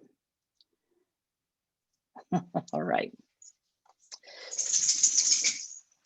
Well, I'm excited and honored to introduce to you our annual meeting keynote speaker and preacher, Traci Blackmon. Traci is the Associate General Minister for Justice and Local Church Ministries of the United Church of Christ. She is also Senior Pastor of Christ the King United Church of Christ in Florissant, Missouri. Reverend Blackmon spent 25 years as a healthcare professional before being ordained in the African Methodist Episcopal Church, and later was ordained in the United Church of Christ and installed as the first woman and 18th pastor in the 162-year history of Christ the King UCC. As pastor, Traci has led her congregation, and I have to say many of us, to an expanded understanding of church as the sacred launching pad of community engagement and change. Her leadership in the aftermath of the killing of Michael Brown in Ferguson, Missouri, has led to many opportunities to serve, including her appointment by President Barack Obama to the President's Advisory Council on Faith-Based Neighborhood Partnerships. Her awards and recognitions include the President's Volunteer Service Award, St. Louis University's Community Leader of the Year, the NAACP Rosa Parks Award, and the United Church of Christ Antoinette Brown Leadership Award. And this is just a sampling. And as important as all of these things are, I also know that Traci is more than these things. She is a beloved child of God, a woman of faith, a passionate advocate for justice who not only talks the talk, but walks the walk over and over and over again. Traci, we are blessed by your leadership and honored by your presence with us. Welcome virtually to the Vermont Conference of the United Church of Christ. Thank you so much, Lynn, and good morning, everyone. I am so excited to be with you today and really all of this weekend. Lynn has reminded me that I need to update my bio. That probably is on the UCC site as well. I am no longer a congregational pastor. I am 100% with the United Church of Christ because you have so much work for me to do that it is enough to keep me busy. So I am grateful to be here and want to thank you all first before we even get started, because it is your conference and so many other conferences like yours that make my position possible. I work for you, I serve you, and I am grateful for the privilege of doing the work that I love and that I'm called to do in a place like the United Church of Christ. I also want to say kudos to your moderator. It is not easy to move into this virtual space, and I watched her navigating that vote at the very last minute when I know people wanted to go on break. And so my heart is always with those who are adjusting to this current reality. This is village life. And so in village life, sometimes you hear sounds in the background, or you see cats, or you see dogs, or you see people in their everyday setting. And while it may be disconcerting for some who like pristine meetings, it is also wonderful and marvelous to be reminded that we are complete human beings living complete lives. Thanks be to God. It is indeed my honor and privilege to join you here today. It's been a challenging season for us all. We've now crossed the threshold of over a year of self-imposed isolation as a defense mechanism against a pandemic that has ravaged our nation and indeed has ravaged the world. Over 555,000 people have died nationally, and over 2.5 million have died globally. The vaccine, of course, is providing a ray of hope, but we are not quite there yet. So when Lynn informed me that you are looking at the intersections and connections between race and other justice issues, I believe all justice issues are connected. So I was excited to hear that that's where you're going. I like to think of justice issues, or really identities or affinity groups, as a part of a larger fabric that if we put columns on those, on a graph of gender and sexuality and race and class and looksism and all of the ways in our country and beyond that we separate people. And if we made a top row be those who are privileged and a bottom row be those who are targeted, it is without a doubt that the more of those categories we use, the more likely we are to find ourselves not always on the top and not always on the bottom, but somewhat weaved throughout all of the ways that we have identified to separate.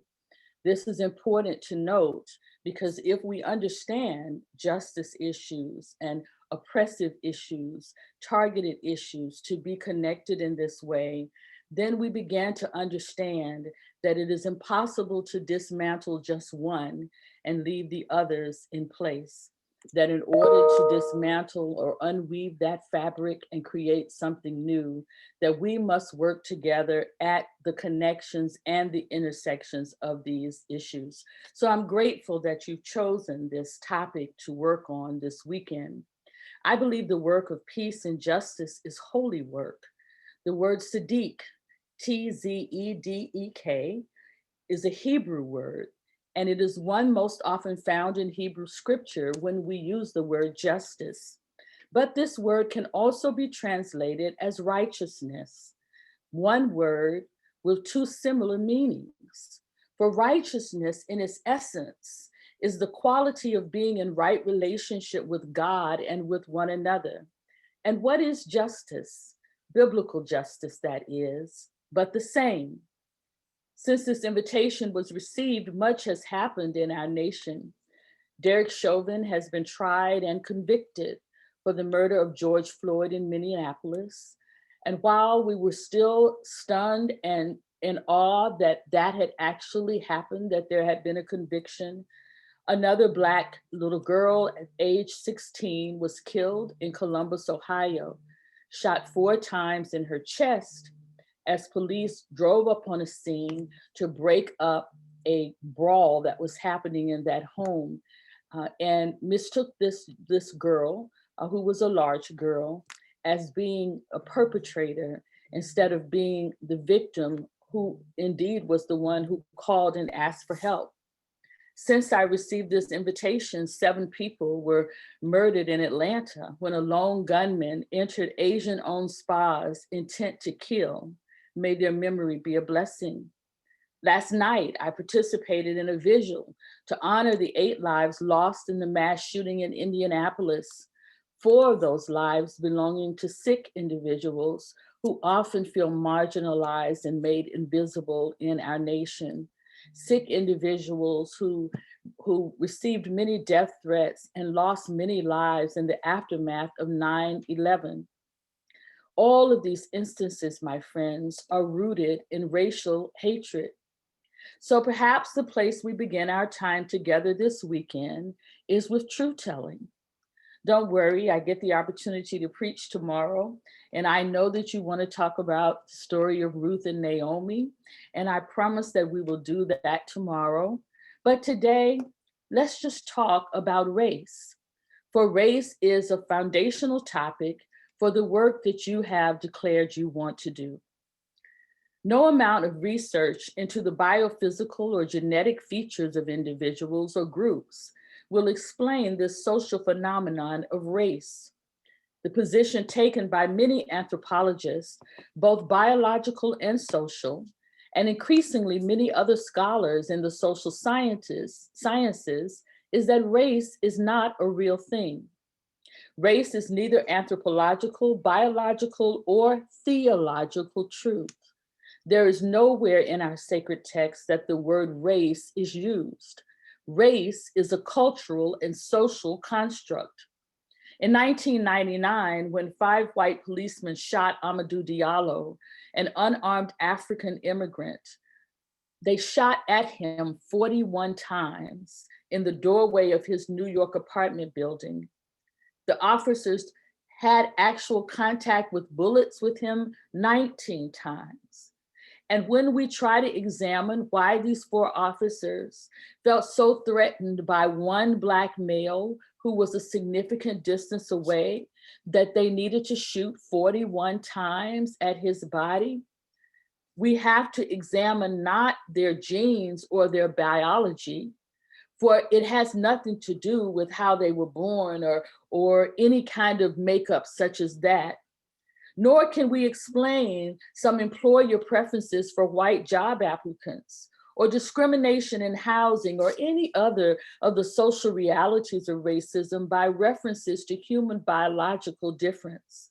This does not mean that the existence of race and social construct has no impact on the biology of human beings.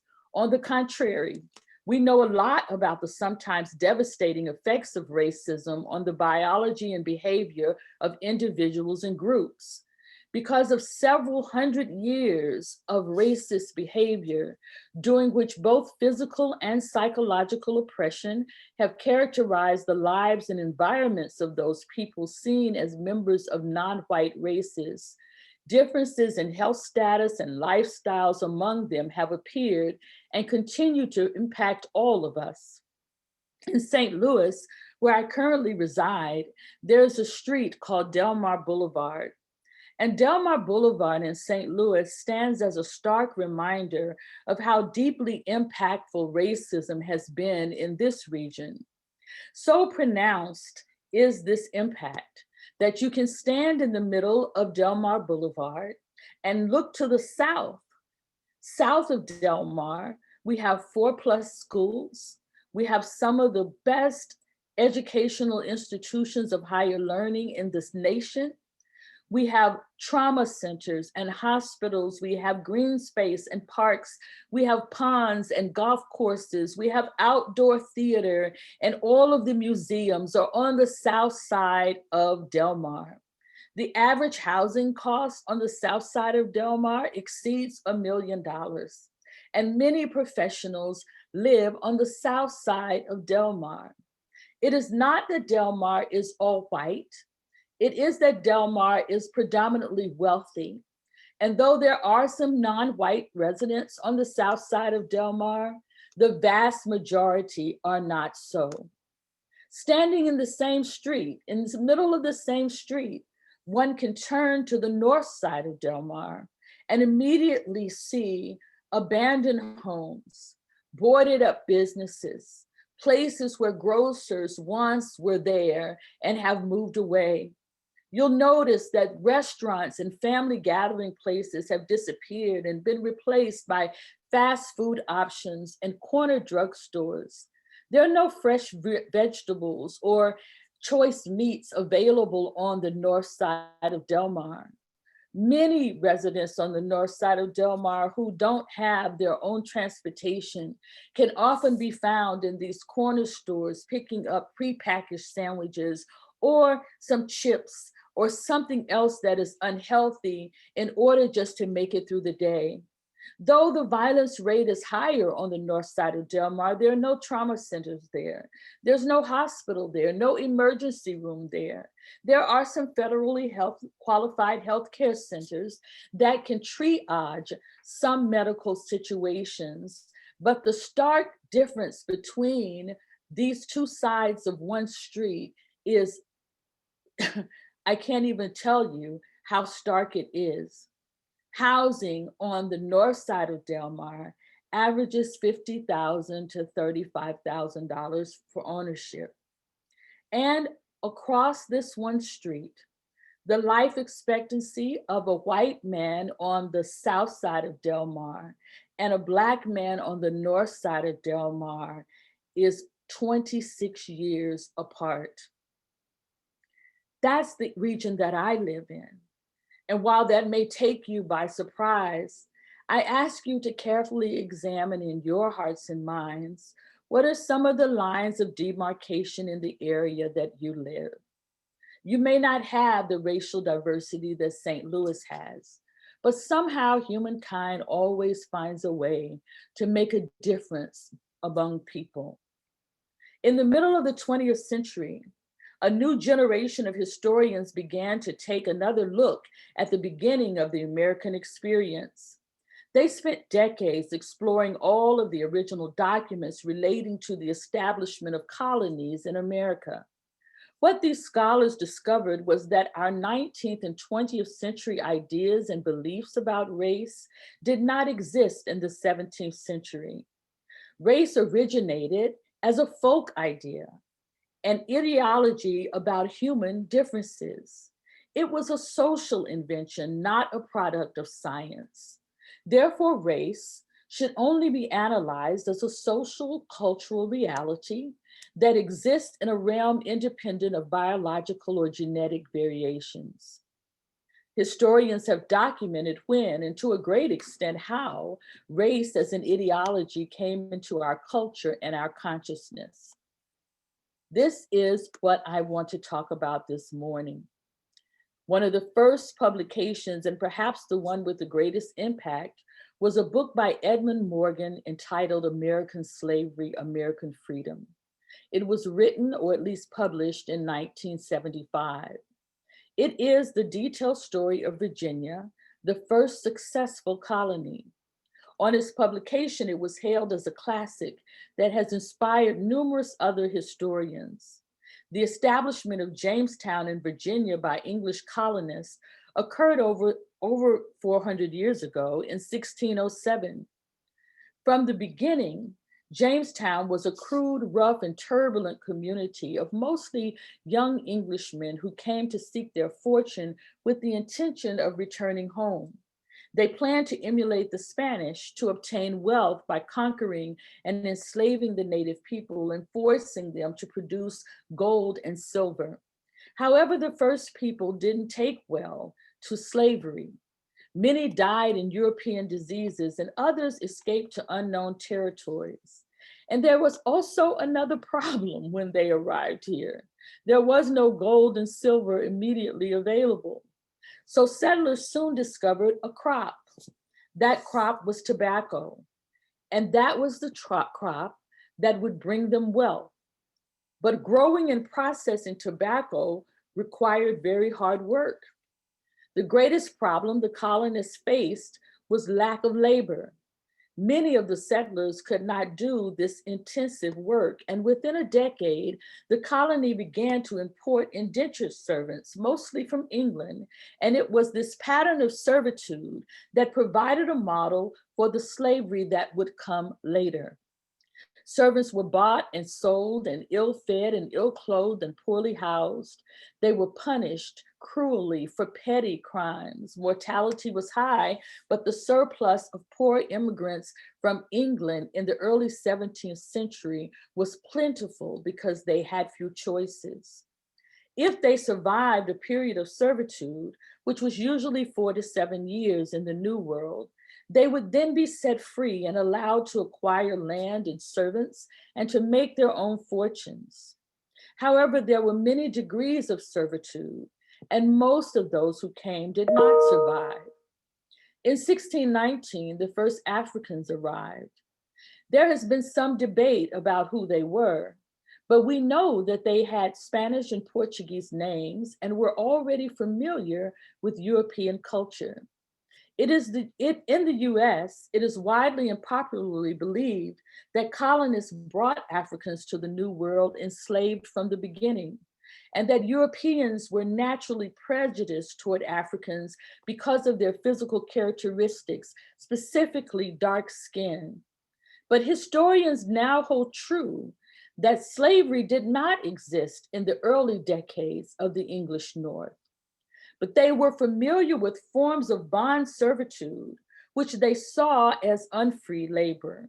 And some men who purchased head rights to laborers treated them as though they had been enslaved for life. Masters were often brutal.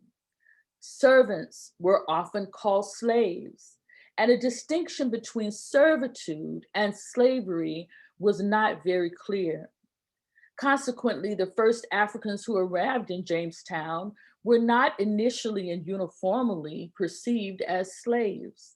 They were assimilated into the colony as laborers under varying contracts, just like those of the Europeans.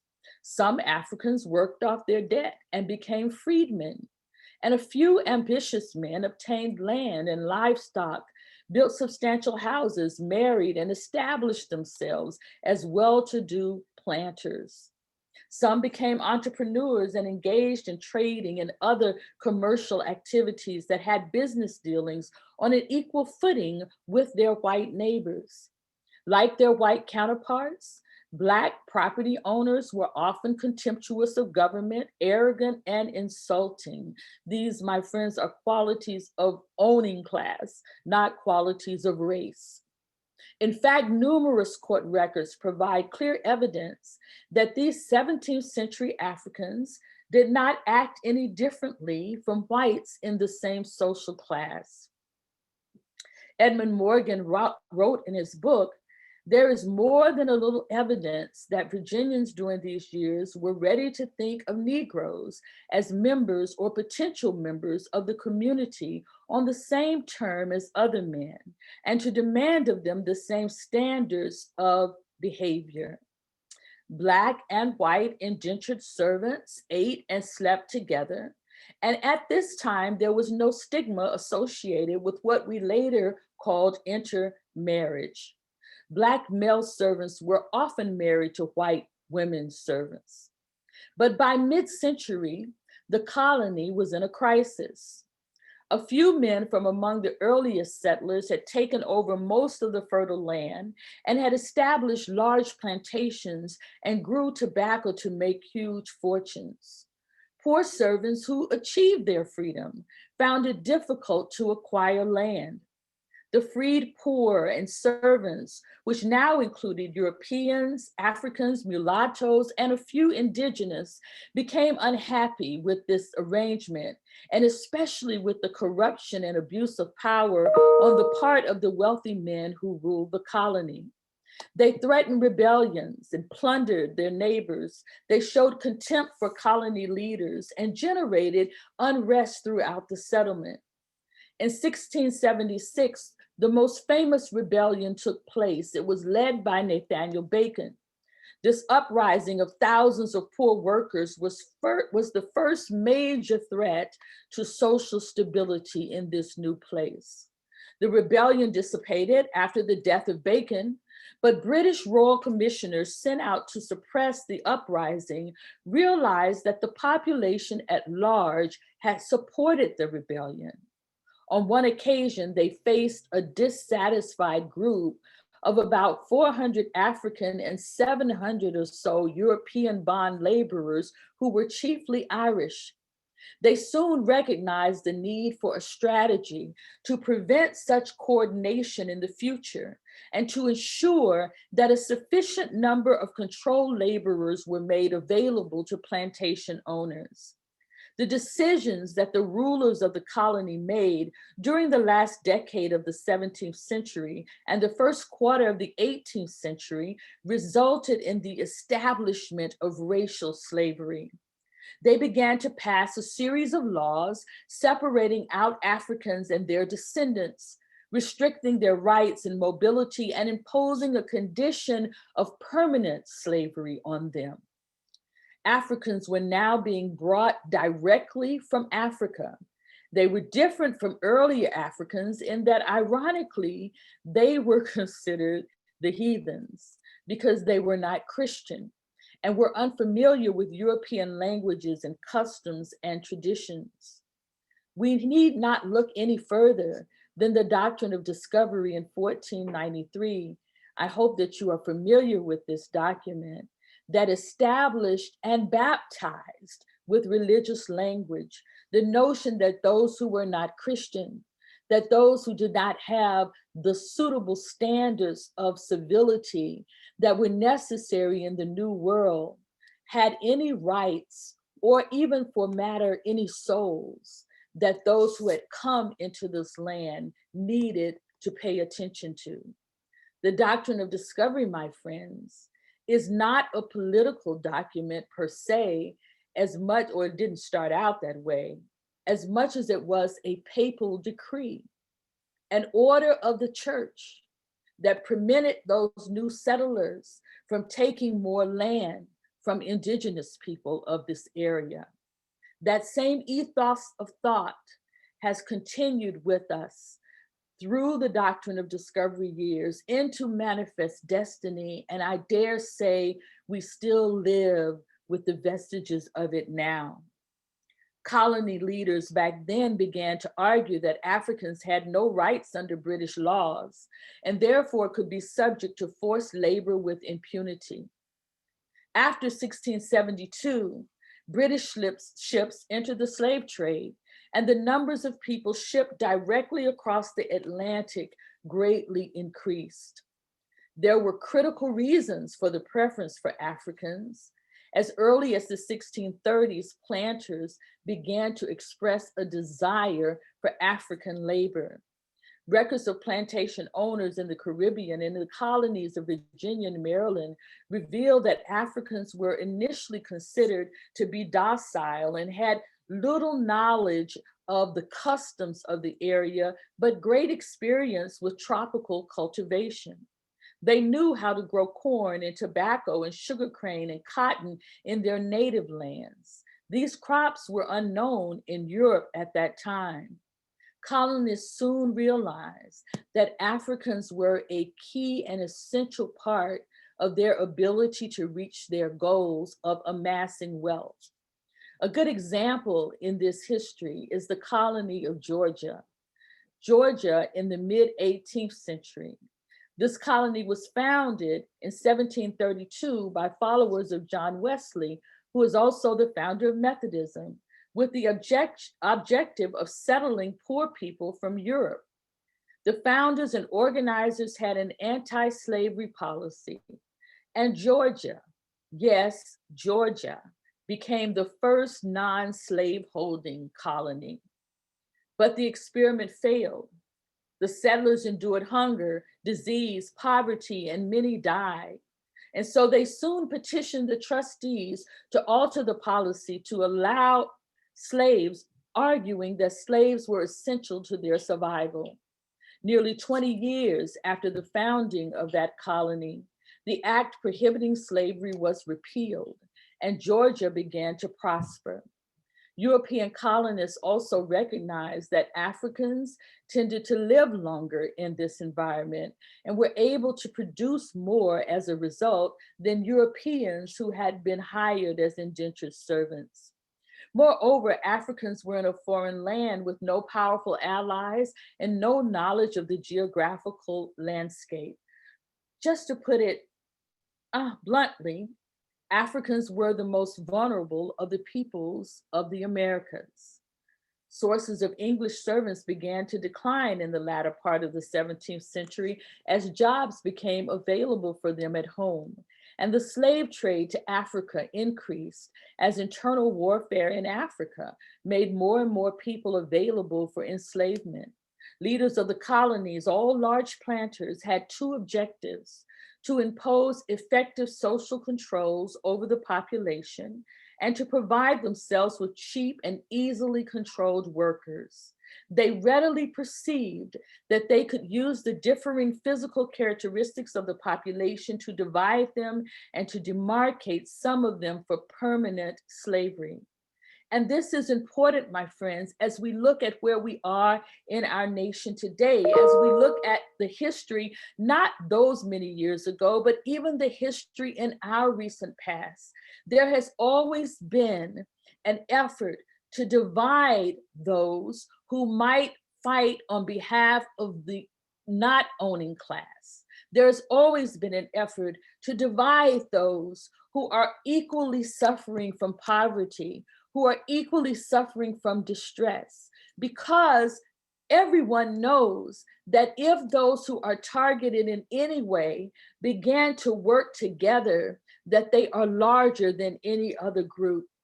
In this period between 1690 and 1723, hundreds of laws were passed restricting the rights of Africans and their descendants. And by 1723, even free Blacks were prohibited from voting. Colonial leaders were also doing something else. They were laying the basis for the invention of race and racial identities. They began to homogenize all Europeans, all white-skinned people, if I might put it that way, regardless of ethnicity or status or social class, into a new category. And for the first time, the term white, rather than Christian or ethnic identities like English, Irish, Portuguese, Scot, German, Spanish, Swede, for the first time, all of this is collapsed into whiteness. It appears in the public record and was seen in a law passed in 1691. That law, which prohibited the marriage of Europeans, of whites with Negroes, Indians, and mulattoes. A clearly separated category of Blacks as slaves allowed newly freed European servants opportunities to realize their ambitions and to identify common interests with the wealthy and the powerful. Laws were passed offering material advantages and social privileges to poor whites. Does any of this sound familiar? In this way, colony leaders consciously contrived a social control mechanism to prevent the unification of the working poor. Physical features became markers of social status. As Virginia's Governor William Gooch asserted, the Assembly sought to fix a perpetual brand upon free Negroes and mulattoes. However, the earliest rationale for racial slavery was not difference in physical features, but the identification of Africans as being uncivilized. I'm going to talk to you just a little bit longer, just hang in with me. I don't know how long I have. The first savages that English had created in their minds were not Africans, they were wild Irish that they didn't seem to be able to completely control, as Queen Elizabeth said at the time, that Queen Elizabeth. Such attitudes generated extreme hatred of the Irish in the 21st century. Some of the vestiges of that remained quite a long time. In fact, the Elizabethans came very near to racializing the Irish. And in the 18th century, the term race was imposed on the Irish. Native Americans were thought to be savages because their customs and their practices were different. They resisted English appropriation of their lands, but this image kind of began to change in the late 18th century, though there are still vestiges of that as well. Now, early in the 18th century, by reducing Africans to permanent slavery, prohibiting owners from freeing slaves, prohibiting their education and training, the English invented a new savage. From the early 18th century on, negative characterizations of Africans formed part of a new rationalization for enslavement. And these stereotypes of races and race differences that we inherited remain with us today.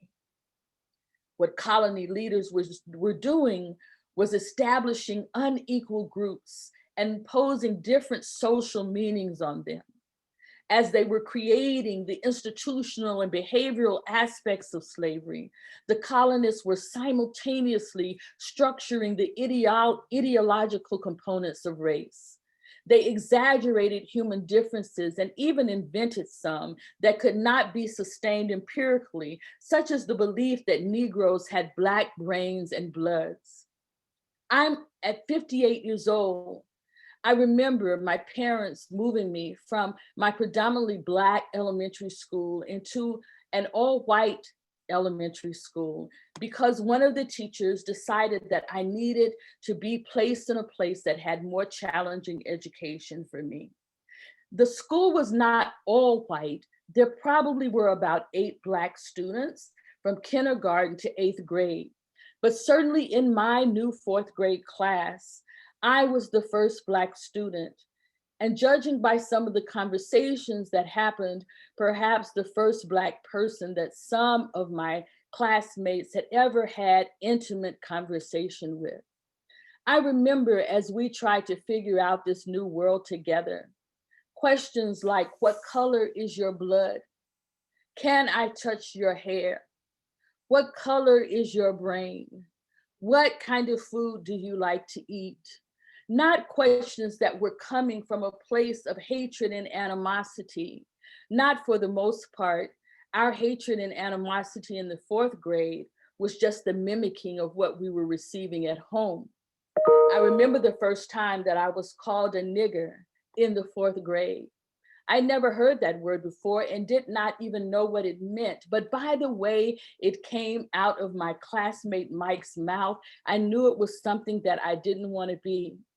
And so I reached back into the crevices of my own mind and tried to remember a time when I'd heard my parents talk about white people in a way that let me know that it was something that they disagreed with or something that caused them disdain. And with all the energy I could muster, I looked at Mike and I called him, "You Peckerwood."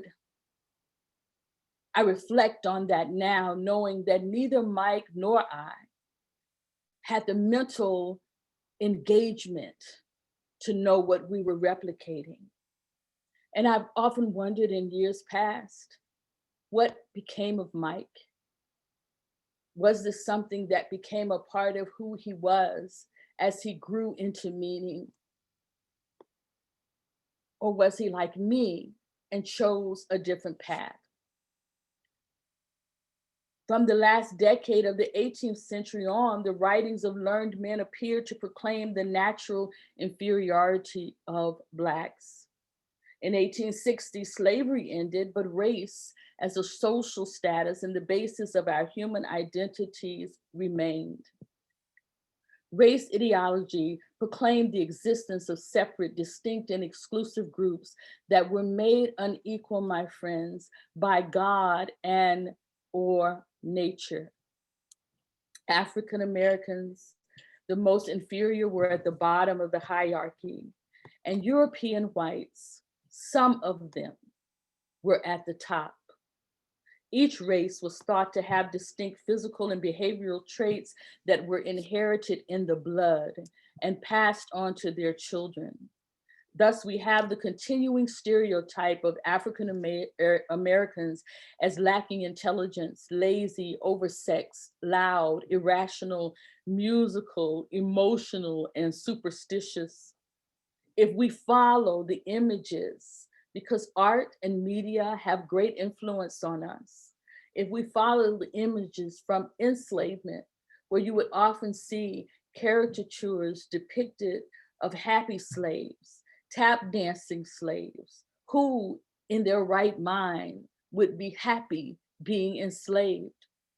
As we move closer to the end of slavery, we begin to see those images mutate to images of Black male figures that should be feared, of Black women who are asexual in their depictions or oversexed in their depictions. These images have continued to mutate in order to keep up with the necessary mentality of enslavement. And for many of us who are in this journey towards justice together, we are intricately interwoven with those images of our history and of our past, not able to even remember a time before when things were not as they are today. What are some of the images you received of non-white groups growing up? Whether they were groups that were in your neighborhood or outside of your neighborhood, whether they were talked about openly or not talked about at all. All of these experiences, my friends, help to shape and form who we are. Finally, it was believed that these race differences could not be transcended or transformed. And in the 19th century, science began using techniques of measuring various aspects of the human body sought to affirm that these differences were indeed scientific, to justify the retention of phenotypically based separate and exclusive groups. In the 20th and 21st centuries, race scientists turned to IQ tests, and the new measure of human differences became primarily intelligence. In the 21st century, race scientists persist in promoting these supposed heritable traits of different races. This, my friends, is the legacy of how North American colonists constructed human difference, establishing a hierarchy of races for social, economic, and political purposes. Let me say that again. Race is all about social, economic, and political purposes.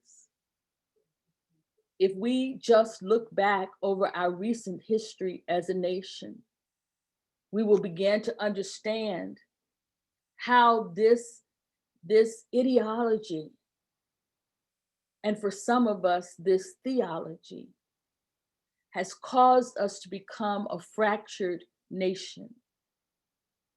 But I still hold hope. I still hold hope of a world that I have not ever seen with my own eyes, but that I know can and does exist. There is a passage in the Bible that says, "You shall know the truth, and the truth shall set you free." Race is like a vise that constricts our spirits and damages our psyches. And yes, it intersects with every other justice issue there is. Both whites and non-whites have been scarred in our daily lives by the racial images to which we have all been conditioned. Blacks were stripped of their country, their names, and their culture through slavery.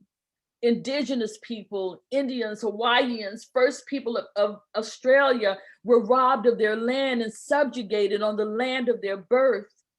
The disparities, I suggest, are not a function of race, but of racism. Pathology is not endemic to Black people or poor people, though the dominant culture has too often framed it as such, because this social construct of whiteness is feeble without the construct of Blackness. My friends, the work that we are called to do, the work we have always been called to do, is to search for our common humanity in one another. No, we are not the same. We were never intended to be the same. We serve a God that is so great that God could never be contained in just one expression of being. But we are connected.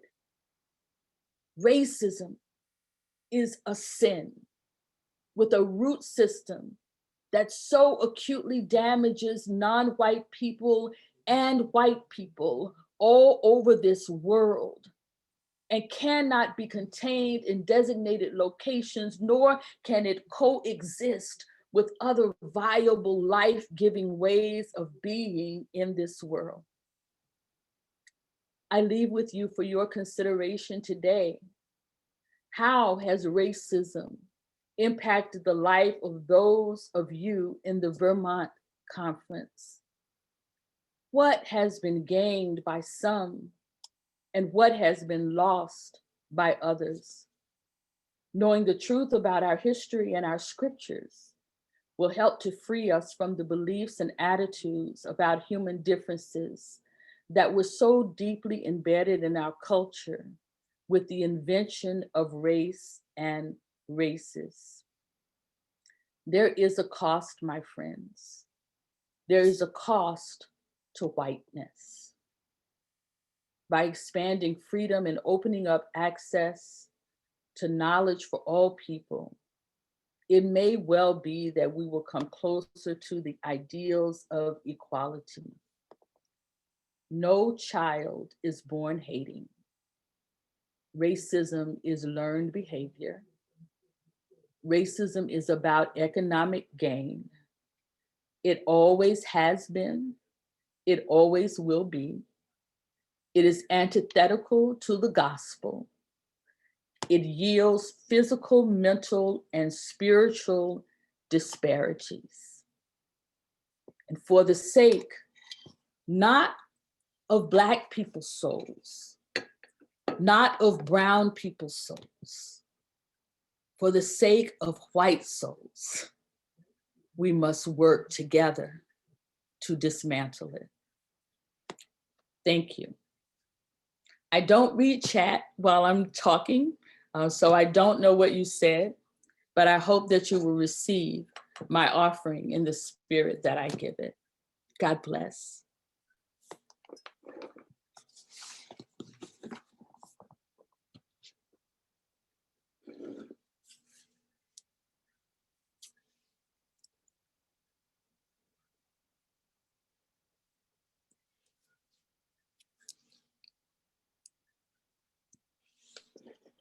Jean, you're muted.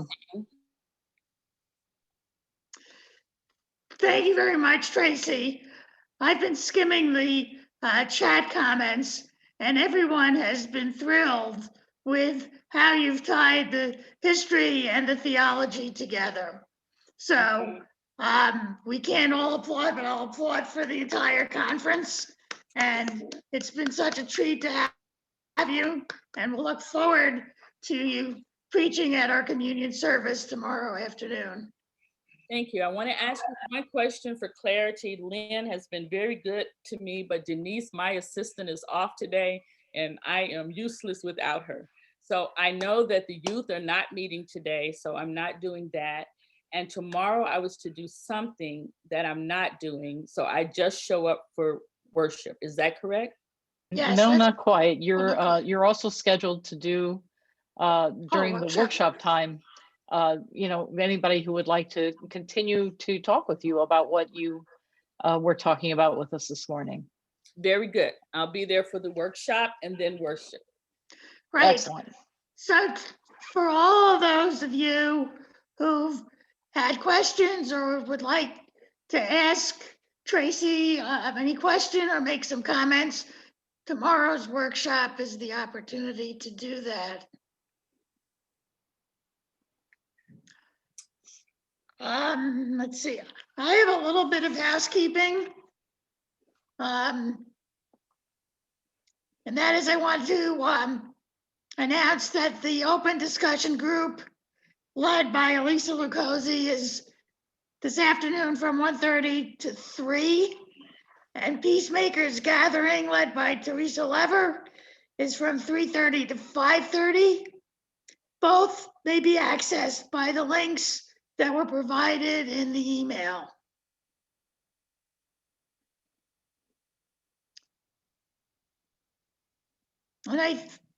And would it be appropriate to show the O&A video now?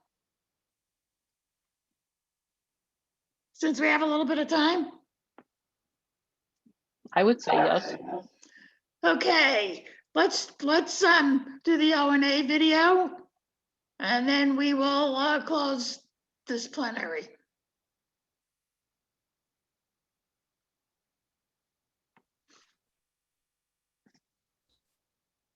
Rosemary, are you okay to share that, or would you like me to pop that up on the screen?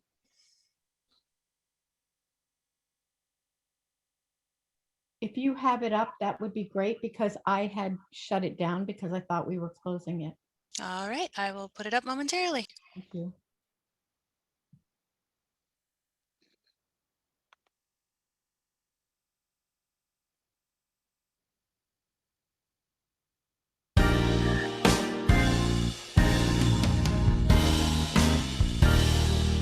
We are setting the rainbow table. We are planning a giant feast. We are birthing a new creation for the lowly, lost and least. At the table will sit the weary, knowing welcome in their souls. There is magic at the table for the broken. They are whole. Come and sit at the rainbow table, full of color and bathed in light. Come and learn how the rainbow table offers grace to our rainbow lives. Come and learn how the rainbow table offers grace to our rainbow lives.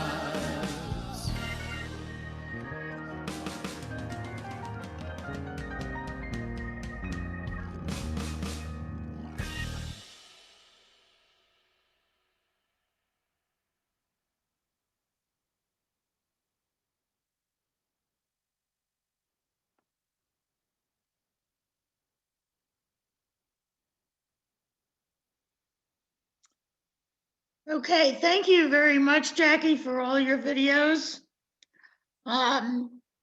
So this plenary, I'm going to adjourn the meeting, this plenary being finished.